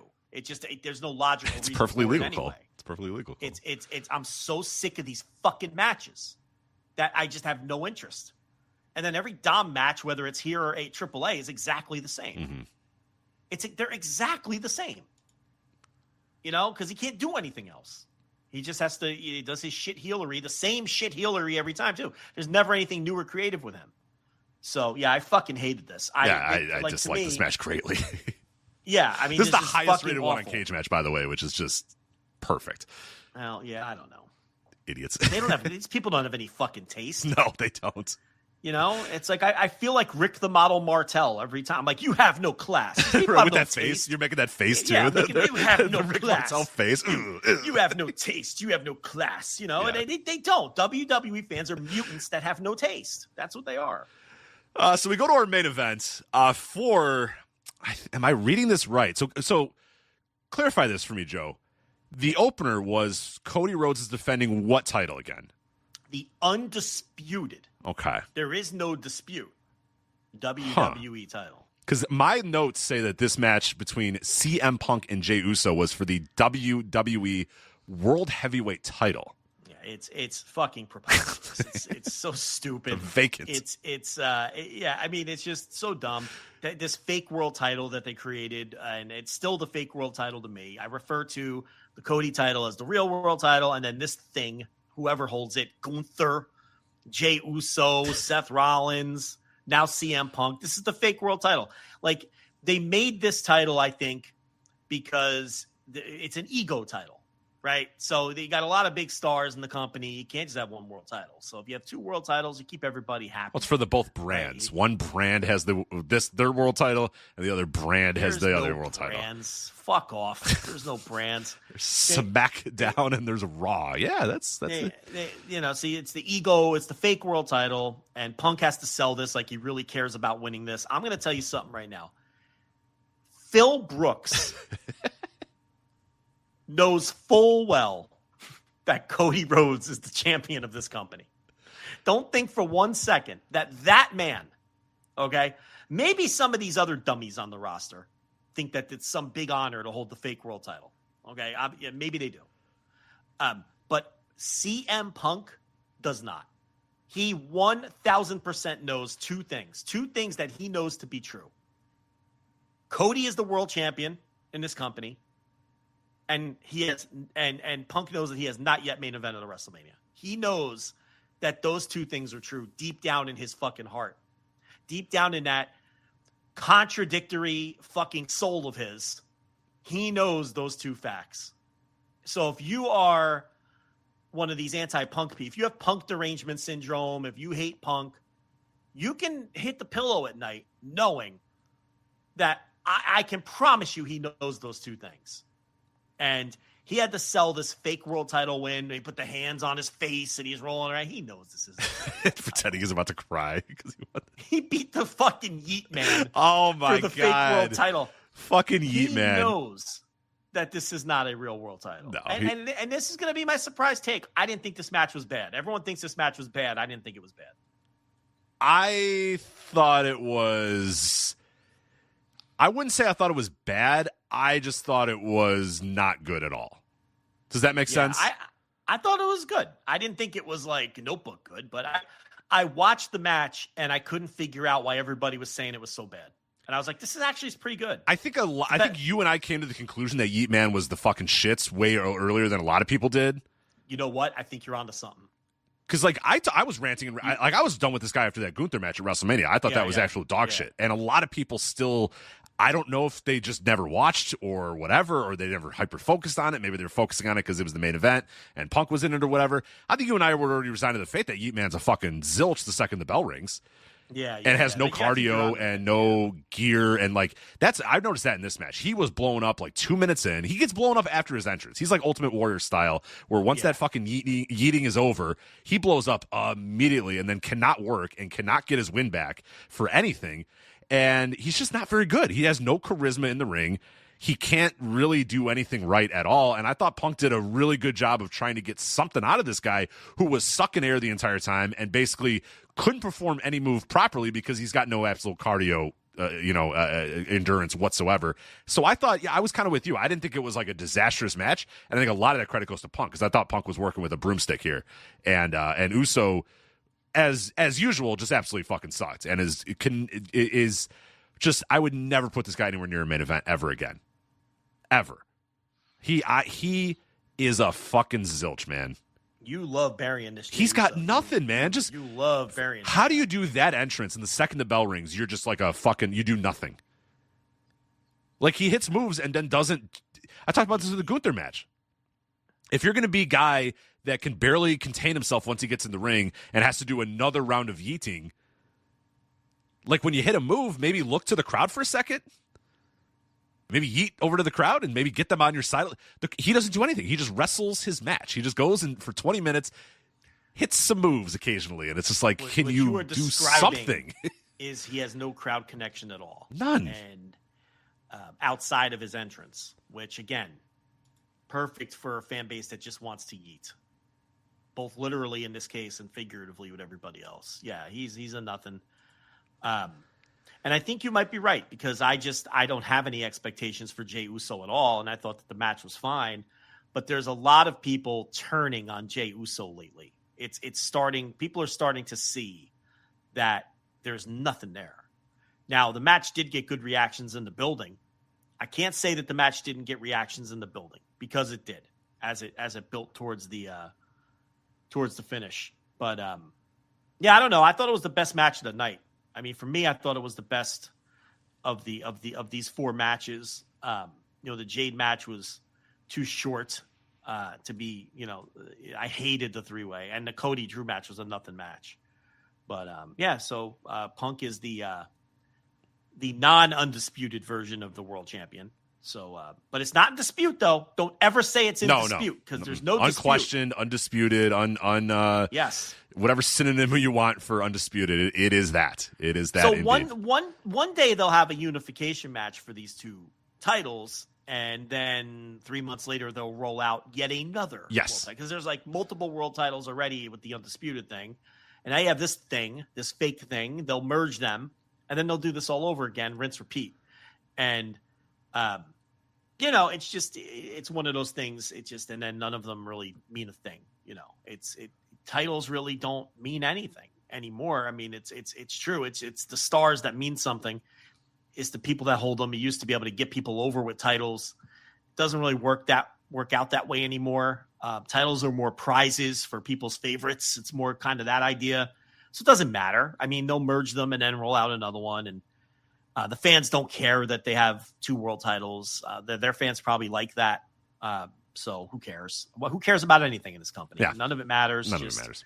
Sing your theme songs and yeet along to whatever the current yeet is for whatever wrestler is in the ring. And, who fucking cares? Right. So another awesome WWE review. He does it again. Paul Levesque has done it again. 4 matches in and out of there. Nothing, nothing happening. No, just kind of a boring ass show, I thought, in general, but such is life. All right. John Cena. His final opponent is whoever wins a 16-man tournament. Tournament kicks off this week on Raw with 2 big matchups, Joe. Rusev versus Damian Priest and Shinsuke Nakamura versus Sheamus. Yeah, we were promised people that don't even work here by John Cena. Mm-hmm. So, okay, listen, can I just address this? They were absolutely hinting at AEW wrestlers. Correct. If anyone thinks that they weren't hinting at AEW wrestlers, you're out of your fucking mind. Okay? That's 100% what that was hinting at and alluding to. Of course, that's not going to deliver, but that's what they wanted. No, it'll be somebody from AAA or whatever. Maybe. A TNA wrestler or something. Yeah, they might not even bother. Yeah. If they even bother. It was just something he threw out there to make people think that, because the big rumor was that Edge would be coming back. Great. Remember I love it. Weeks ago? I love it. So sounds great. They should do that. So I think that's what they were alluding. I think Dave Meltzer was dead on when he said that. And people who were I agree. Criticizing him. They were wink nudging Edge. Of course they were. So which I approve of. So yeah, they'll do this tournament, and I don't know who it's going to be. It's going to be Nakamura. Nakamura's going to go through both of them. He's going to take out Cena and then take out Tanahashi, back-to-back shows, right? Well, I mean, I think that I guess we'll get to it, but if it ends up not being Nakamura against Tanahashi, would WWE do the funniest thing and make sure that it's Nakamura versus Cena to try to outshine whoever Tony Khan's insane. Right? Like the mindset being we could outshine Tony Khan's wrestler versus Tanahashi with Nakamura versus John Cena, right? That would be the most. Can you imagine? Knowing that the New Japan fans wanted Nakamura, we'll do it against Cena. Right? I don't think so. Now they'll never do that because they don't think of cool ideas like we do. They cannot possibly be cool ever.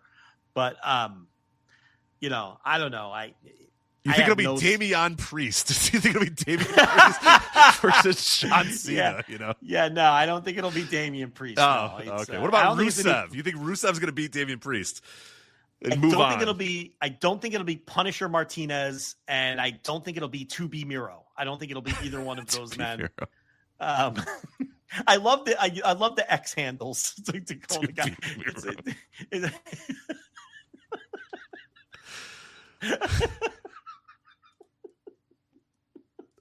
I always forgot that's his. Yeah. It was. It still is. I just looked. It still is. Oh, he didn't change it yet? He didn't change it back to Rusev Ball for Rusev Bulgaria? No, that's right. Rusev Ball. That was a good name. No, it's still 2B Miro. Yeah. Okay, 2B Miro. All right, great. The best tweet he ever had was when he was facing Undertaker in Saudi, and he was like, "Bury me softly, brother," when they announced the match. The casket match, remember? Yeah. They did a casket match with Rusev and the Undertaker at Saudi Arabia. Yeah, unbelievable. Because some prince wanted to see it, I guess. I don't know. I bet. Yeah, right. A casket. They weren't feuding. They weren't in a program with each other. They just announced a casket match between the Undertaker. I think that was at the original one. That was at the Greatest Royal Rumble, right? And Rusev's like, all right, I guess. Yeah, all right. Bury me softly, brother. 2B Miro. No, it won't be either one of those guys. No, it's not going to be either one. So I don't know who it's going to be. I don't know. I have no read on this whatsoever, and I have less care for it. I don't give a fuck either way. Just do Randy Orton again and bore the shit out of him. Yeah, why not? Why don't you just yeah. Yeah, just do Randy Orton. Why not? I mean, that would cap off the career in a pretty neat and tidy way, right? Yeah, I mean, one final Randy Orton match. Yeah, why not? Yeah, absolutely. Because who else? Who else? I don't know where they're going with this. Maybe Paul will strap the boots on one more time. I guess it's whoever Cena wants, but the thing about Cena is he's very malleable. He just goes with the flow. We're going to turn you heel. All right, sure. And then we're going to turn you back because this sucks. All right, yeah, no problem. I almost feel like he'd wrestle whoever they asked him to. He doesn't seem to give a shit. I agree. He doesn't seem to care. I could have the wrong read on that. And maybe he's had somebody earmarked all this time that he's looking forward to getting in there with. But I also feel like he would just do whatever he's asked to do. So he's a really weird guy. He's he's like Patrick Bateman in wrestler form. He's a strange, bizarre dude. Mm-hmm. I don't know. I have no. Do you have any guess? I don't have any. I have zero guess. Like I said, I have no feel for what they've done so far with this John Cena retirement thing. And yeah, I don't. I really don't. I mean, I don't. Like you said, Randy Orton. Why not? Gunther. People have said Gunther, but it's like, okay. Because you want to get the rub of Gunther beating John Cena. It's like, all right. I mean, who cares? Is that really going to do anything for Gunther? No. We're at a point that stuff doesn't matter anymore. That sort of stuff. Well, yeah, and it's like Cena's lost so many times. Yeah. It's like, yeah, I don't know. I think the more important thing, though, the most important component of this is I also don't give a fuck. Yeah, I don't fucking care. Right.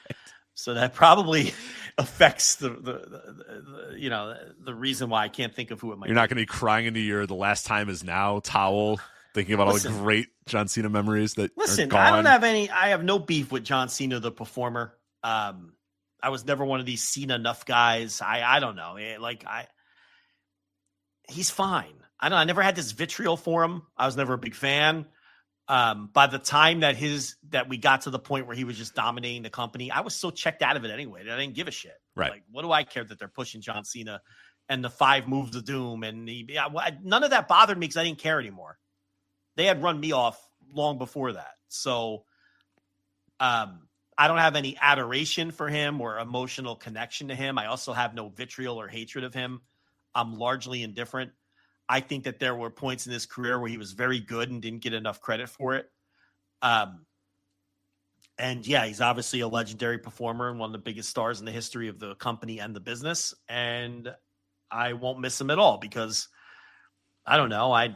We talk about this all the time. I don't hold on to these guys and hope that they wrestle forever. Once they're not that good anymore, I've had enough. I don't want to see them anymore. So I don't know. Yeah, I don't get. It's coming up with the Tanahashi thing too. And we've kind of talked about that, and I guess it's a good segue into New Japan. Yeah. Is like I'm just it's kind of like all right, yeah, go. Yeah, I'm over it. I'm ready for him to be gone. Yeah, just if you're done and you're ready to be gone, then I'm good with it. It doesn't matter that much to me to watch the guy for the final time because I watched Tanahashi in his prime, throughout all those years, and I'm gonna remember the great Tanahashi matches, and I'm not going to remember his final time in Gifu. You know what I mean? I'm not going to remember his final time wrestling this guy or his final time wrestling that guy, final time wrestling that guy. It's just like I'm going to remember all the good times and the times when he was at his peak of his powers and in his prime or whatever. Retirement tours don't do that much for me. I don't even like them in sports. Like, if you ever know anything about me in sports, like I cannot stand the NBA retirement tours that guys do, where they get like gifts from every little place and they want everybody to stand, give them a standing ovation or whatever. That always comes across real dorky to me. I remember Chipper Jones getting that. I was like, Chipper Jones? Like, what do we need the Milwaukee Brewers to give a standing ovation to Chipper Jones for? And like gift. Oh, let's go give him a gift because Chipper Jones is retiring. I don't care. But I don't know. It's just that stuff never kind of jives with me. So yeah, I don't care about the John Cena retirement, to be honest. And I honestly don't really care about the Tanahashi one. I mean, obviously many people do. They've sold 31,000 plus tickets to Wrestle Kingdom, so that's going to be a big time show. Obviously, you got the Aaron Wolf factor in there. You got Tanahashi doing his retirement, so there's a lot of stuff there to entice fans. Well, but listen, the show is a undisputed success. Yeah, they've already sold most tickets they've had in 30 years or something like that. They've already sold 32,000 tickets. It was over 31,000, and that was a week ago. Mm-hmm. So they've probably sold over 32,000 tickets already, which means they're probably going to have 40,000 people in that place. So the show is going to be a massive success. It doesn't matter at this point what matches they put on. I mean, from that standpoint, I know people want to see certain opponent for Tanahashi and things like that, but it really doesn't matter. I really don't think it makes a difference who the opponent is from a business standpoint. The key for New Japan now is how they come out of the show. It is so important. This show's a success, and it's going to be one of the biggest pro wrestling shows of the year. That's a given. We're done. That's not even a conversation. The question is, how big can the show get? To me, the important thing is what you do on this show to set yourself up for 2026 in the future. That is so important coming out of this thing. That should be the talking point. More because we already know that the show is a massive success. The recent Vintage Wrestle Kingdoms, you're keeping an eye on ticket sales. You're wondering what's going to move tickets. Do the programs feel hot? How many people are they going to have? We're all waiting for the attendance announcement when we're watching at 4 a.m. as the show is in match number 6. This year, we already know the place is going to be packed. It's going to be an enormous draw, and they're going to be a huge gate. We know that. This is such an important show for them. How is Aaron Wolf going to come across? How is Yota Tsuji going to come across when he presumably wins the title? And if he doesn't, then what the fuck are we doing here? I guess we can talk about that, right? He should win the title, right? I would think so. Yeah, I would say coming out of this show, you probably can't have Konosuke Takeshita to retain that title. I think you have to have Yota Tsuji win. Isn't this what we asked for? Pick somebody and fucking do it? Yeah, absolutely. I don't give a fuck. As long as it's not Shota Umino, I don't give a fuck who you pick. I'm with you. Yeah. You picked somebody that I think has a pulse, so that'll work for me, for sure. So they didn't pick Umino. I'd complain about that because I don't think he'll ever get there. You pick Yuya Uemura, you pick Yota Tsuji. I don't give a fuck who they picked. Pick Oleg Boltin for all I care. They picked someone. They picked Yota Tsuji. Now just have him win. And then see what happens. And then give him, I know this is going to sound crazy. What I would do with Yota Tsuji is give him what's called a push. Okay. And I'd have him, listen, it's a wild concept. So what is define this push thing? What are you going to have him do? Well, you see, he'd have a series of singles matches against all the top stars in the company, and he'd beat them all. That's what I would do. I know that sounds nuts. Now, how does the House of Torture get involved in that, please? Well, yeah, well, in my world, they don't. Oh. He beats them too and disbands them in my world. That's what happens. But we all know that won't. But, look, they picked the guy. Yeah. Now fucking run with it. He beats Takeshita. We kissed that goodbye. That's not really working anyway. No one seems to be too into that. And no, the New Japan fans don't care. I was watching that Tanahashi, the first Tanahashi homecoming show or whatever, and Takeshita beat Goto, and a pretty good match. And then afterwards, he's trying to cut this promo, and the fan, they don't really. There's no connection there. They don't give a fuck about Takeshita. Yeah, and here's the thing. That's the perfect year to have a main event that the fans are apathetic about the champion about because they're selling tickets anyway for other reasons. So you have that little built-in advantage. Tsuji has to win. The thing about Tsuji is all along, too, going back even a couple of years, he's always been a rah-rah New Japan guy. When he was, when Okada was leaving, he'd have all those passive-aggressive comments. I'm never going to leave. I'm New Japan, all this and that. Like, you get the sense that they needed to pick someone, and I do think that they picked the right guy. He's the one that has shown the most flashes of charisma. Absolutely. I've been up on him. I've been down on him. But I think overall, he's the right guy at the right time to try it with. I'm not guaranteeing success. I don't know if he's going to be a money-drawing star. I don't know that it's going to work. But listen, he's the one they brought back first, and they immediately gave him a world title match, remember? Right upon his return. Yep. Mm-hmm. And he's the one who has shown the most charisma, and he is the one that has over time seemingly felt like he could be the biggest star out of all of these guys, even though he's had his ups and downs, and there's times where we're like, he might be losing it, but I think he was the right choice. So just belt him up and run with it. It should be very simple at this stage. You need to make stars. Belt that guy up, and then keep your fingers crossed and hope that Aaron Wolf works out. Right. Have Aaron Wolf throw around the House of Torture and fucking judo toss them all over the building and win the Never title and leave them all laying. Okay? I don't want to see some bullshit where Aaron Wolf loses because Yoshinobu Kanemaru rings the ring bell and then fucking Sho hits him in the head with a wrench. We don't need that. Just put him we don't over need strong heat. too. We don't need heat. We need Aaron Wolf judo tossing these guys in 5 minutes and holding his hands high. That's beat it. them all up and pin Evil clean in the middle definitively with fucking one hand on his chest and just fucking beat him and take the Never title and then see if there's something there. Maybe there'll be something there with him. Maybe there won't. The thing is, there's opportunity because it's going to get mainstream attention. And oh, by the way, they've already sold 32,000 tickets. And I think Aaron Wolf has a lot to do with that. People can talk about how he hasn't shown any charisma, and I would agree. I think that his mainstream celebrity has absolutely contributed to these tickets. Oh, it has to. Of course it has. Of course it has. So just fucking do it and see. And he might bomb. Okay? That's okay. It's time to stop fucking around and really just do it now. Because we're tired of having this conversation, and they can't afford to keep having this conversation. This is it, man. Because this show can represent such a massive success, but it could also represent the apex of a total decline if they don't handle this show properly. They have to handle this show properly. This has to be a show where you're coming out of it and you're not talking about Tanahashi. If people are coming out of this show and the lead and the number one topic is Tanahashi, they have failed. Yeah. You have to come out of this show where people are talking about Yota Tsuji and Aaron Wolf and whatever the fuck else they have up their sleeve. And they better have some other shit up their sleeve. That's what needs to be the talking points coming out of the show. We need to be leading off the following week, and Super J-Cast and whatever the fuck these other sites are doing. I don't even know if they're covering New Japan anymore. And the leadoff has to be, holy shit, this felt like the start of a new era. Oh my God, new fucking Wrestle Kingdom was great. I can't wait to see when Aaron Wolf and Yota Tsuji hook it. I can't believe that they fucking pushed this guy. I didn't see this coming. Could you believe what Yuya Uemura did? Can you believe this? Can you believe they disbanded the House of Torture? Can you believe that Aaron Wolf looked like he's going to be that needs to be the talk. If we're talking about the legacy and career of Hiroshi Tanahashi, they failed. And how he managed to have a 3.25-star match, they failed.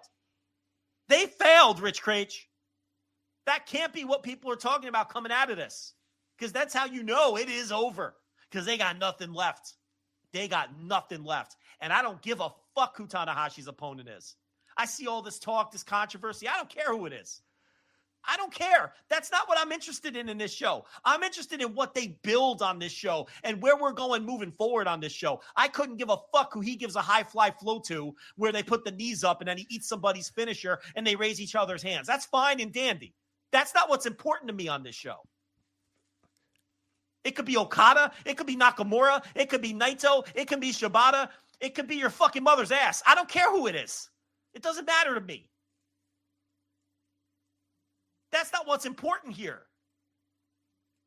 We got to move forward off of this thing, and they got to have the fans juiced up and excited coming out of this. Yeah, and they have a golden opportunity too, because if a lot of those fans are buying tickets to see Tanahashi's final match, it is there is no better setup, as you've kind of laid out there. There's no better setup to let the world know this is our new crop. These are our new people. This is our new champion. That's our next new star. If you're going to get people in the building because they know Aaron Wolf and they're aware of his athletic background, and there's people that are maybe lapsed fans or haven't been there in a while because Tanahashi's retiring or whatever, you have to knock this show out of the fucking park. And that show, like you said, has to end with Yota Tsuji's a dude, and he's our champion. Aaron Wolf rocks, and then whatever else. If there's a couple other things up and down the card, but you got to nail every single. You cannot fuck around on this show because you're going to get more eyeballs than you've had in quite some time. I think, like I said, that 31,000 is like the most they've legit had for a Tokyo Dome show in like 30 years. It's already tickets out early, and of course there's a lot of walk-ups that usually happen on a Wrestle Kingdom morning too. So there's going to be a lot of people there. And a lot of them are not watching New Japan World every single week and are not locked in on what's going on in New Japan and might not know about the struggles that this company has had for a while and the ups and downs and the inability to push anybody and the struggle to build new stars or whatever. You can change all that in one night. You can change all that in one night. You use Tanahashi's retirement to be the clear, okay, this is our brand new era. That guy is gone. And pretty much with him, and we've talked about this a lot on the show, when Tanahashi goes, that whole generation pretty much is gone. From the high end. Yeah, Hiroki Goto's still around. Yeah, a couple of those guys are still kind of floating around or whatever. But when you talk about the golden era, the top guys in the golden era of New Japan, those guys are all gone now. Kota Ibushi's gone. Shinsuke Nakamura's gone. Tetsuya Naito is, whatever, is with him, effectively gone. Okada's gone. Kenny Omega's gone. Those kind of guys are all gone. And now is the perfect time every one of them. To say, all right, that's the old, this is the new. Tanahashi represented the last era, our last great era. That's it. But he's done. This is our new era. Yep. That's got to be the talk coming out of it. Tanahashi's got to be like story number 3. Yeah. Coming out of it. That's just a hard reality. And, the rumors percolating that everyone seems to be afraid to talk about is that Tony Khan's getting in the way of the main event, that they want Nakamura. And Tony Khan doesn't New Japan, want that. They being New Japan Pro Wrestling want New Nakamura Japan or wants possibly Nakamura. Tanahashi. Yeah, New Japan wants Nakamura to face Tanahashi, and Tony Khan is allegedly standing in the way of that. Now, let me just be clear. I know nothing. I have not been plugged in to that world in a long time because I lost interest in that world. I used to be more plugged in. I haven't talked to anybody. I don't know shit. But I've heard the rumors that everyone seems to be just a little apprehensive to address. And that's the rumor that Tony does not want them to use Nakamura. I don't know if it's true. But that's what's floating around out there. That's what I'm sure a lot of the listeners have heard. And that Tony wants his own guy in the spot. Who is that own guy? Is it Okada?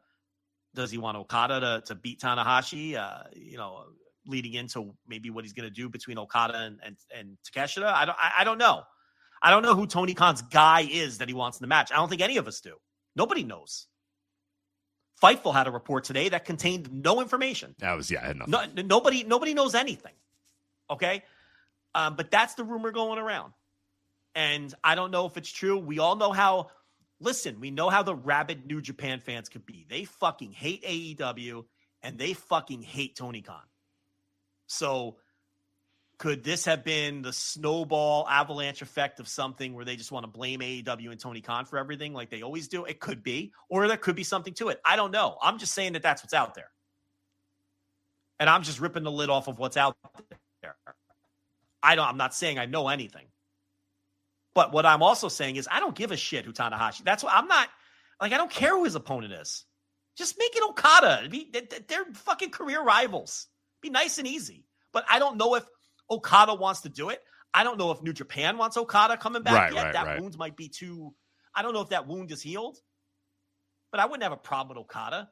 I wouldn't have a problem with Nakamura. I wouldn't have a problem with Naito or Omega.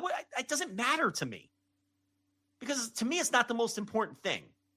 And I understand that it is to a lot of people. Because Tanahashi means a lot to them. And they want to see him go out in a match that they're going to enjoy to their fullest and all of that. And I know a lot of hardcore New Japan fans, they're like, fuck Okada. We don't want Okada. And I get it. I get that too. Yeah. Okada left. I understand. I totally get it. The last thing they want is Tanahashi eating a fucking Rainmaker in the center of the ring. I mean, Nakamura left too, but, that's fine. Well, he didn't go to evil Tony Khan. Right. He went to WWE. Which for some reason is more acceptable. Because they see AEW as kind of the enemy. Yes. Like that kills you with a smile. Like, what's the phrase I'm looking for? Like the enemy that smiles in your face and stabs you in the back. Yeah, exactly. That's what you're looking for. That's how they see Tony Khan. They just see WWE as the common old school style enemy. The devil, where Tony Khan presents himself as an ally, and they feel like Tony Khan is just picking apart the bones. I get that too. I'm not as militant about any of this. I just think it's pro wrestling, and that's how pro wrestling has always been. And some promotions have the high ground and some don't, and it's just the way it is. I think that New Japan had opportunities to fix their own problems and have taken too long to take steps to do so. That's how I see it. Of course. And now, you know my stance on this. I've been ranting and raving about this for longer than a lot of people. For about 3 or 4 years now, I was screaming, "Let's go!" They've had years to do this. The next generation is let's go. And not just to push the next generation, but to adjust to this new reality that they're dealing with. Yes. To push the new generation, and also, oh, by the way, you're probably going to lose some of them too, because that's just the reality now. It's not just WWE. There's another part of this. Right. So have the next people up. And that's what you got to do. You have to have the next crew up. Have the next people and that's, I mean, if you're a good booker, every great booker has had that. Most great bookers have had that same issue. It happens in America. It happens in Japan. It happens elsewhere. The landscape changes. Right. And you got to have the next crop ready. All right, those guys are gone. Cool. Here's our next guy up. Next man up. Next man up. Next man up. And it gets disheartening after a while to keep doing that. But that's the game, man. If you don't want to do it, then pass the book on to someone else, because that's what it's all about. Did New Japan fans feel this way when New Japan was picking the bones of DDT and signing Kota Ibushi and Kenny Omega away? Did they feel this way when they signed Shingo Takagi away from Dragon Gate? And it's like when they bought Noah, when they kind of not bought Noah but got involved with Noah, attempted to take over Noah. I mean, look, and again, it's like it's just the reality. That's the landscape. Right. They were once the power broker in their region, and another power broker came in, and it's just, it's always been this way. It's the hierarchy of wrestling forever. So, I mean, and I think that New Japan had years to address this and adjust to the new reality, and they didn't. And now they have one show to fix it. Now you've put yourself in a position where you have one show to fix it. Okay? Because that billionaire you hate isn't going anywhere. And you can keep using him as this lightning rod of all of your ills, or you can tend to your own business. And they had years to do it and didn't. So now you're backed into a corner where you have to do it in one night. So that's why, for me personally, I'm not particularly interested in who Tanahashi's opponent is. I don't think it really matters at all to me. Okay? You're a big Tanahashi fan, I get it. But the way I'm looking at this show is, how are we coming out of it? Yeah. That's what's important to me, not who beats Tanahashi. And it seems like the fans really don't care either, because they wouldn't buy 31,000 tickets. They're buying the tickets. Right. That's what I mean. They just want to see that guy come out, do the air guitar one more time, wipe his sweat on everyone's towels, cry in the ring, bow, and then leave, and they all clap or whatever. That's all anyone really cares about. The intricacies of who he's against. I mean, like I'm always, and that's been true of this show from the day we started, is we're always, who's next, what's next, young wrestlers, new wrestlers, exciting new things. I'm always ready to kind of, maybe to a fault, people think that we're too quick to say that, but man, that's wrestling. I mean, that a wrestling popularity comes from new, fresh, underexposed almost every time throughout history. And I'm ready for that. I'm ready for that in New Japan. I'm ready for that across all of wrestling. Fuck, my anger right now with a lot of wrestling right now is I don't think we're doing a very good job of that. I don't think getting the next generation over at all. And that is in WWE, that's in AEW, that's in New Japan, that's everywhere. I think we're doing a horrible job of getting that next generation ready to go. And people might argue, well, that next generation isn't ready to go. And I'm kind of like, well, tough shit. We got to figure something out here because this is just, we can't keep fucking, we're just in a wheel. We're just fucking perpetually just spinning around with the same names, doing the same things forever and ever and ever and ever. We got to move forward. We got to move on. And that excites me. So I'm kind of like you. I'm excited about Wrestle Kingdom for the idea of, does Aaron Wolf rock? Does he have charisma? Does he come across like and I talked about that with Jay Michael when he filled in for you. I said he's got to be like, we have to know it on that night. We have to know it on Wrestle Kingdom. Those people that go to that building have to know it. Now, I'm not saying the guy needs to be a phenomenal wrestler right out of the gates, one of the best wrestlers you've ever seen. No, I'm not saying that. But we have to know that he's got it. You know what I mean? We have to know that there's something there with this guy. We cannot leave Wrestle Kingdom going, I don't know. He might get it, but he doesn't have it now. Like, he's got to have it. You know what I mean? Like, we have to leave that building saying that dude is going, yes, he's not all the way there yet in ring-wise. He's not all the way there yet, but he's got charisma. He's got aura. That'll carry him a long way. We just have to get the in-ring, a little bit more. We have to know that. I don't even know necessarily if you have to make stars in one night, but you have to have an exciting feeling coming out of this night. Do you know what I mean when I say that? Yeah, I kind of think you need to make... That would be wonderful. You got a lot of people there. You got a lot of people in that building that don't watch a lot. Clearly. Because they'd be buying tickets to all these shows if they watched a lot. That's right. So. I think if you make Aaron Wolf or Yota Tsuji in one night, that's like the ultimate goal, of course. I don't know if it's 100% necessary. I think what at minimum what you have to do is have people coming out of this show excited for the future. Yeah. And not excited about, man, we saw a great go home final night for Hiroshi Tanahashi. That can't be it. It's got to be people excited for the future. Tanahashi got them in the door. You have to make them excited for the future. You have to give glimmers of hope for your Aaron Wolfs and your Yota Tsujis and whoever else. And I hope they have something up their sleeve. And there's more to this plan. But who even knows at this point? So I think that is the key. And I want to say something else too. If you think Tony Khan is a vulture, be careful what you wish for getting in bed with WWE. If you think Tony Khan's a vulture, be careful what you wish for wanting to do business to get Nakamura in here and see what that relationship would entail if they start asking for favors and start dipping their toes in your pool. I'd be careful with that, because if you think Tony Khan is bad, those motherfuckers will put you out of business tomorrow and not think twice about it. They'll put you out. They won't just sign your stars. And erase you from history. And erase your ass from history, too. They'll put you out and erase you from history. So be careful what you wish for in terms of getting Nakamura on this show. I would say that. I mean, there's a long history of making that friend. Okay? I'm going to be completely honest. If it were up to me, I would have never even called WWE. No matter how bad Tanahashi wants it, I would have never even called them. Right. If Tanahashi says, I want Nakamura, and we say, well, he's under contract, so that's a non-starter. Who's next? Who else do you want? I know Tanahashi has, they're going to let him do what he wants. I understand that. But that would have been a complete non-starter for me. It would have been in-house or AEW. Take your pick. Yeah. Or, if you got someone else in mind, let's hear it. But it ain't going to come from them. Knock made his choice too. Right. And by the way, Knock has had opportunities many times to undo that choice. and what has he done? Resign there every single time. So what's this fascination with Nakamura? It's that he doesn't work for the evil man. That's the fascination with Nakamura. He left your ass in the dust first. It's just I don't get the I get the psychology. It's strange. It is strange. Yeah. It's a very strange psychology. It really is. It's he's shown no interest in coming back or doing you solids or anything. Right. Else. We've done this weird thing where it's like the enemy of my enemy is my friend, and it's like it's WWE, man. I mean, are you sure? Better be careful I don't with that. I'm just friends. Saying, be careful with that. Yeah, I don't think they're any better. Yeah. So anyway, you want to go through this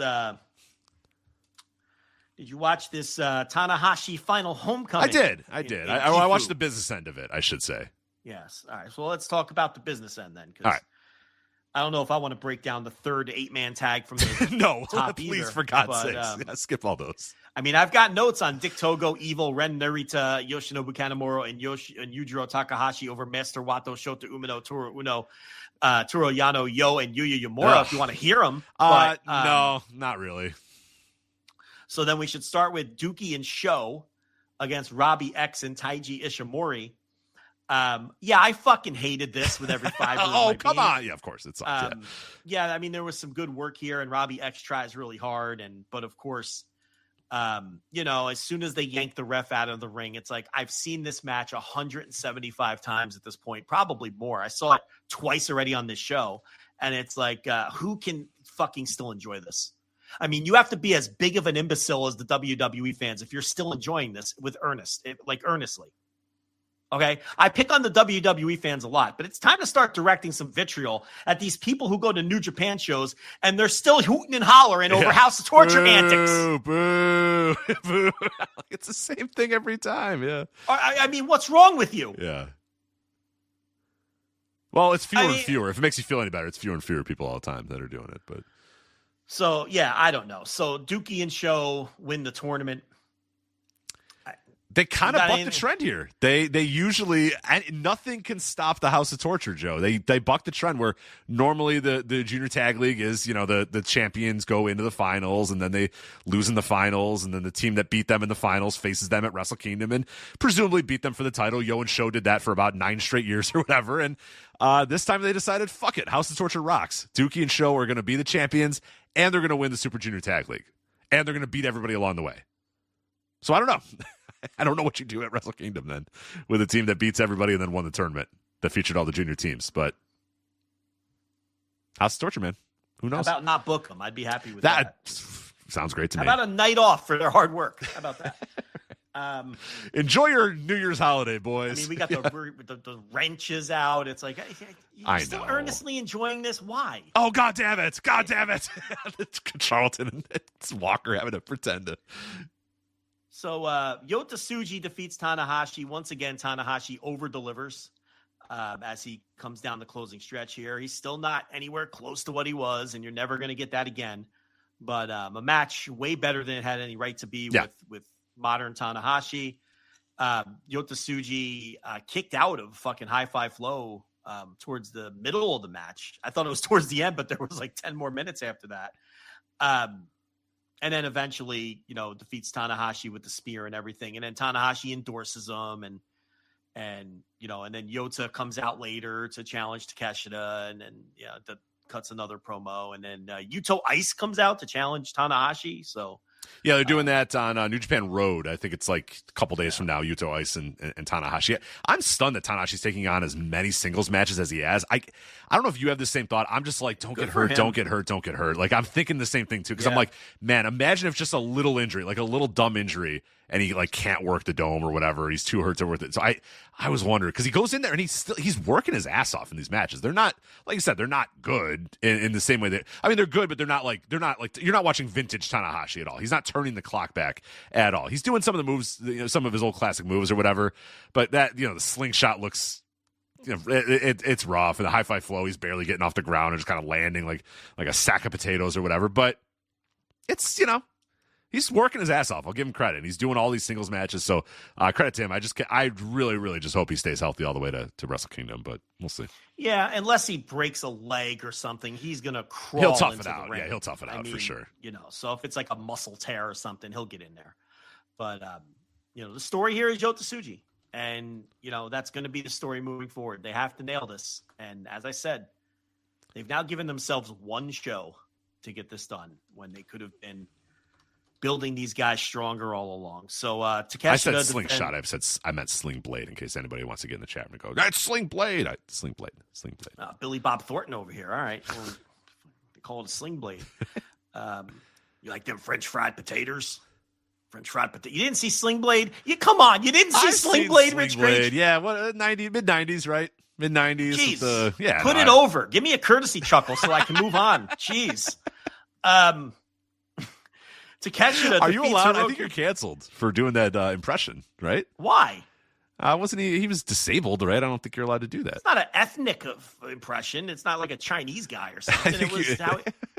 It was how he talked in the movie. Everyone does that impression. Yeah, he was a disabled guy from the American South or whatever. So yeah, slow adult. He was a nice guy. He's just You're canceled. I'm just sorry. You can't do Gilbert Grape.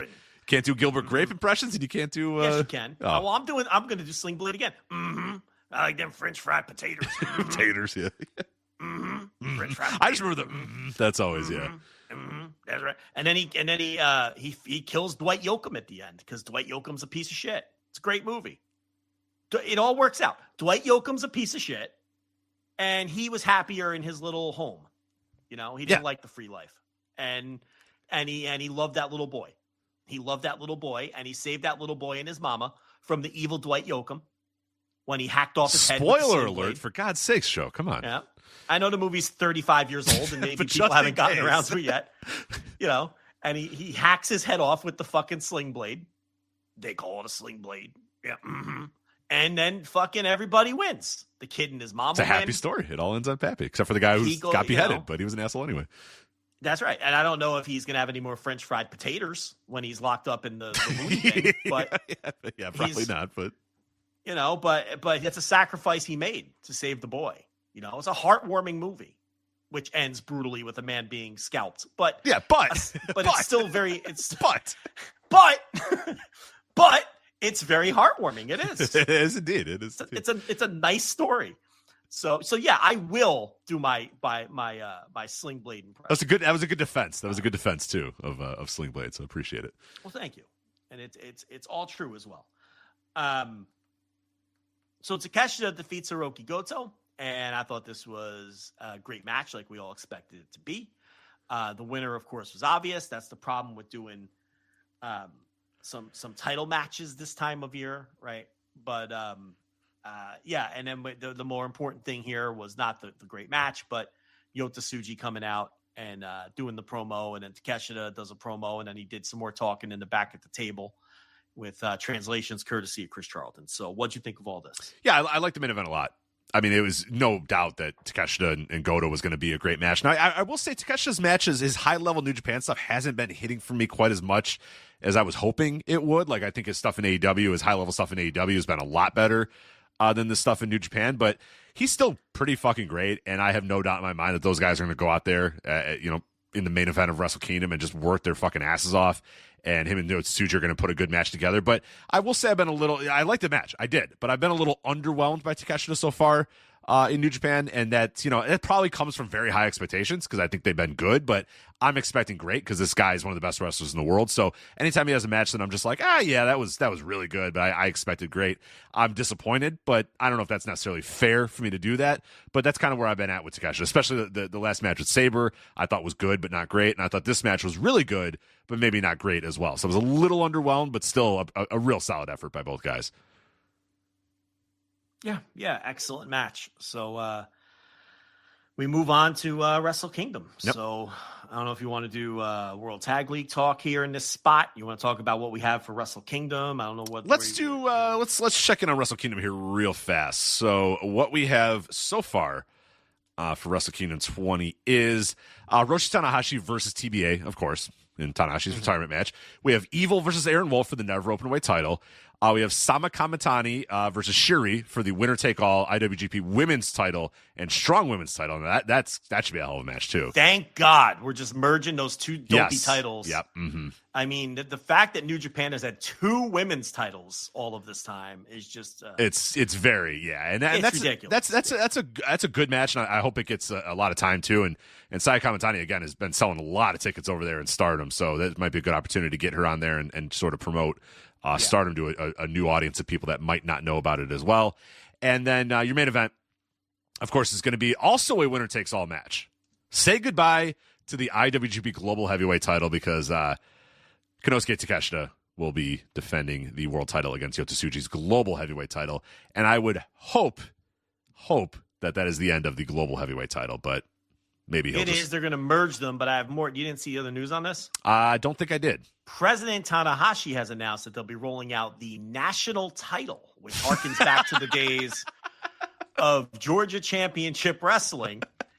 And they will be continuing that lineage in New Japan Pro Wrestling and Battle Royal at New Year Dash to determine the first champion. So. Past champions such as Tommy Rich and all the stars. Yes. Buzz Sawyer, the Pepper Super Parks, Destroyer. all of them. Yeah. Mr. Wrestling. I forget if it was one or two, but one of the Mr. Brett Sawyer. I just got done watching Brett Sawyer defend the title on an episode of Georgia. Not to be confused with Bart Sawyer, who died the same week as Brett Sawyer. And I had to oh God. And you were off bouncing around Iceland or something, and I had to do obituaries of Brett Sawyer and Bart Sawyer. God, can you imagine? They both died on the same. I don't have to imagine. It happened.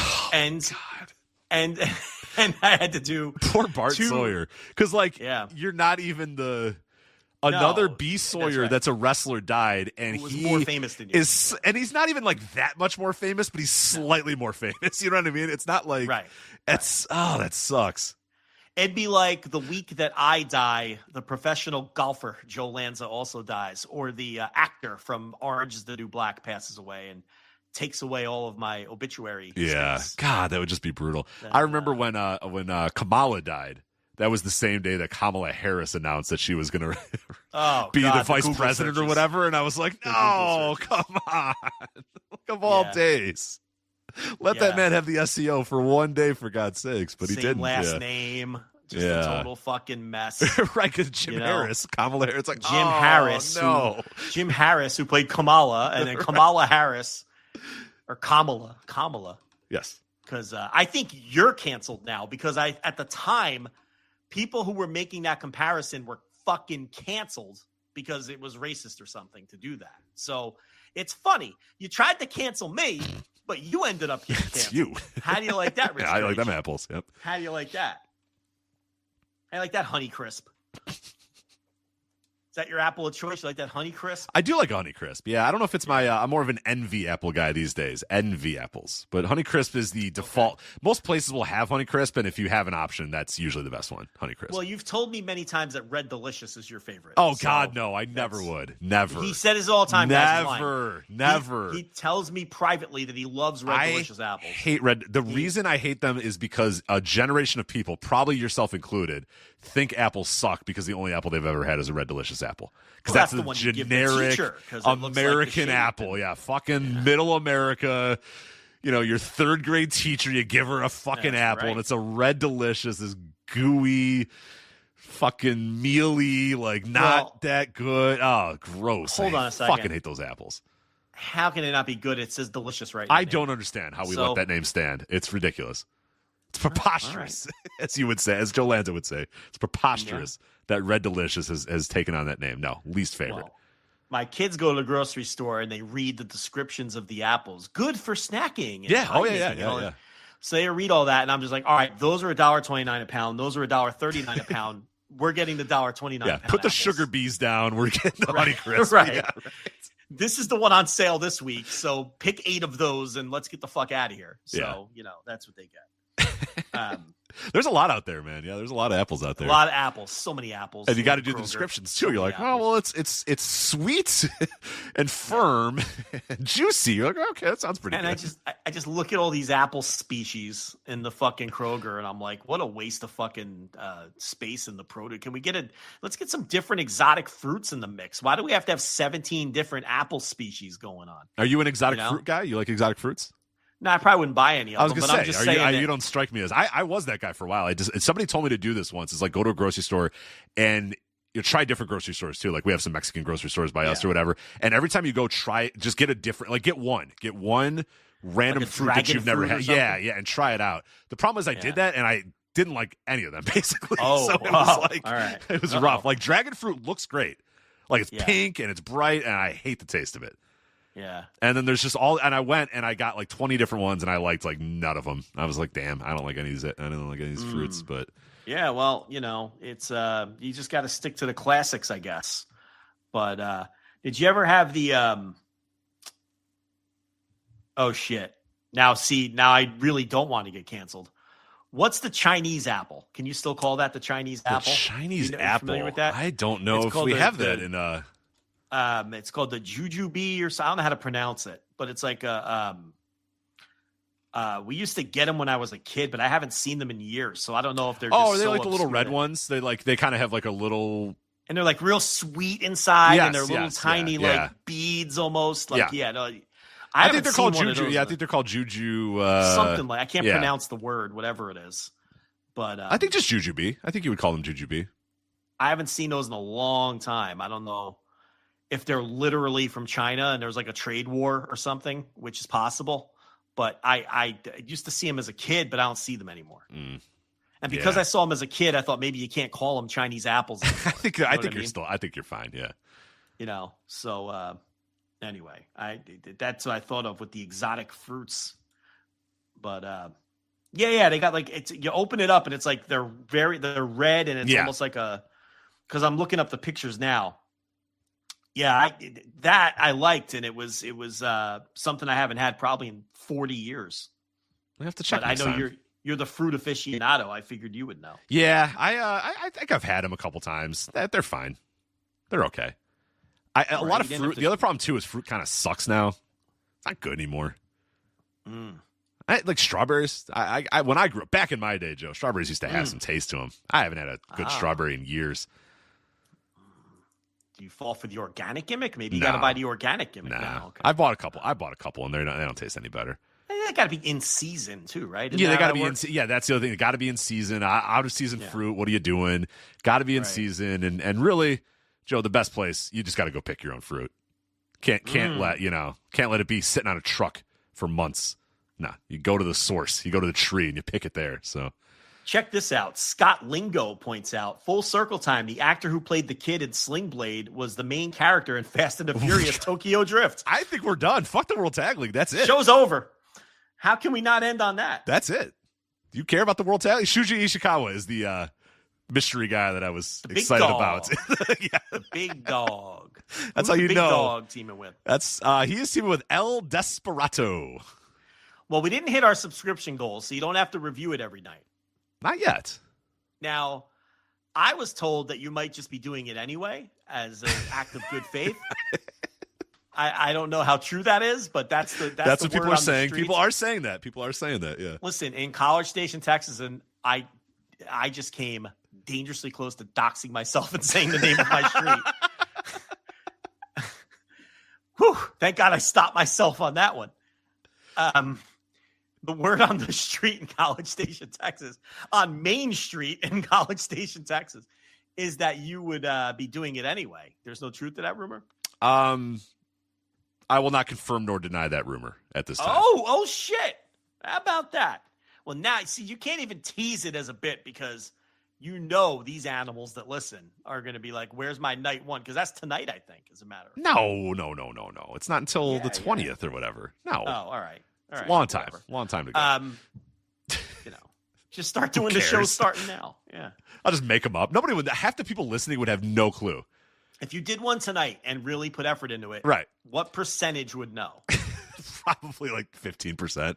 Like 15%. Yeah, if I was like, all right, Yujiro Takahashi and Chase Owens versus got into it. Bolton Oleg and Toru Yano. So, all right, this is a Toru Yano. You've seen it 1,000 times. If you've seen one Toru Yano match, you've seen them all. Bolton Oleg looked good.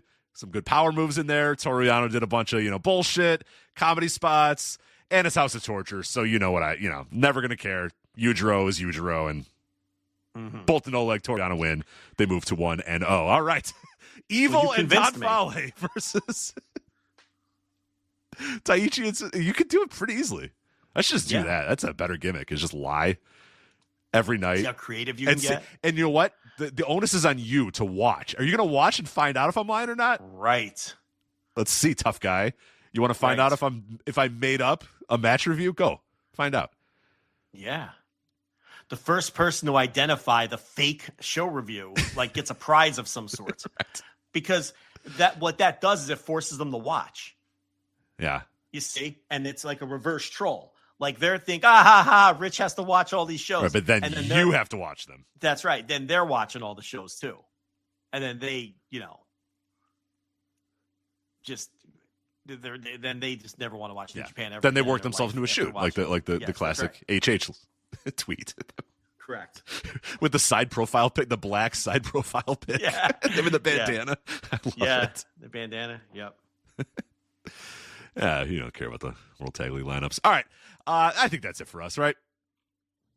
I think we're done. I think we've done a fantastic job here on this Flagship podcast. So again, flagshippatreon.com for all of our bonus content. That includes the Thursday Dynamite review, your review every single week of AEW Dynamite. Next week will be time for Blood and Guts as well. I have my Tour of the Territories series going through the American Wrestling Territories in 1983. We are hopefully going to catch up on that this weekend. I have a couple shows in the hopper that I need to release so that we can get back on track, and missed a couple weeks, but we're back, and everything is on track for the rest of the year for Tour of the Territories as well.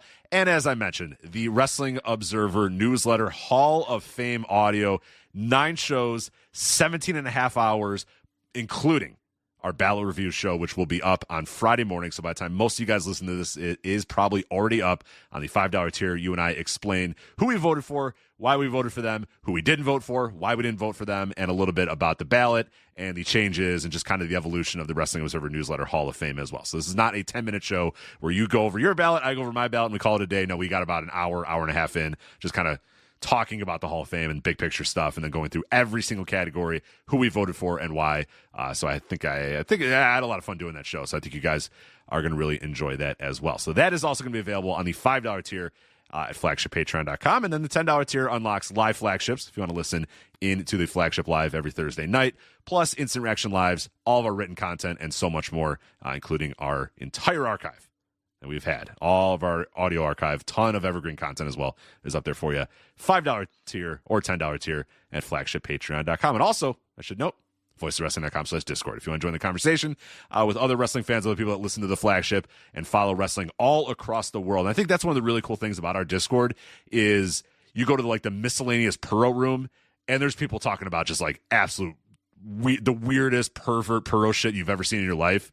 And I love that. I love that they found a little place to go and share their videos from these random-ass companies and these random-ass dudes. And I'm like, that's great. That is exactly what it needs to be and what it should be. So you have an active AEW room, not so active WWE room, but you got a very active AEW room, very active Lucha room, very active, New Japan room, All Japan, Noah, Stardom, Lucha, Joshi, miscellaneous Puro, sports. I mean, anything you want is up there at voicesofwrestling.com/Discord. A lot of good discussions going on. Wrestling Observer Hall of Fame, that's a great room as well. A lot of great information going on in that room as well. And then some time to dunk on wrestling media as well.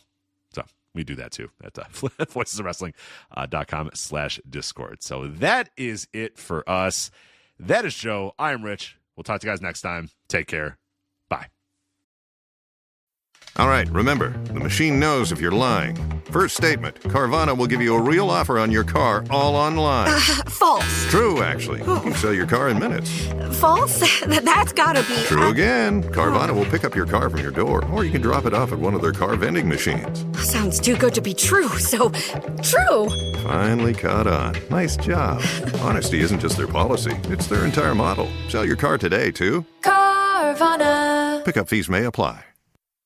If you're a podcast host, listen up, this one's for you. My name is Allie Jackson. I'm the host of Finding Mr. Height, a dating and relationship podcast that I've been doing for 4 years now, sharing my positive and practical approach to dating that's built on my own life experience. And I wanted to share another experience that I've had, my secret behind monetizing my show. It's called Red Circle, and I was just telling my colleague about how much I love their platform. With Red Circle, not only am I getting a seamless hosting experience, but I also love the support I receive in ad sales. It's not just typical ad sales either. It's targeted opportunities based on my show and my life. And the platform is super simple. You just set your preferences and Red Circle matches you with sponsors that align with your show. You can vet every opportunity and their platform gives you great analytics. More recently too, my Red Circle team has brought me opportunities outside of my podcast on social media to really augment the podcast partnerships, bring them full circle. I just can't recommend them enough. If you want to give it a try, go to redcircle.com to get your free trial. That's redcircle.com for a free trial. Hello, Voices of Wrestling Podcasting Network listeners. I am Jeff Hawkins,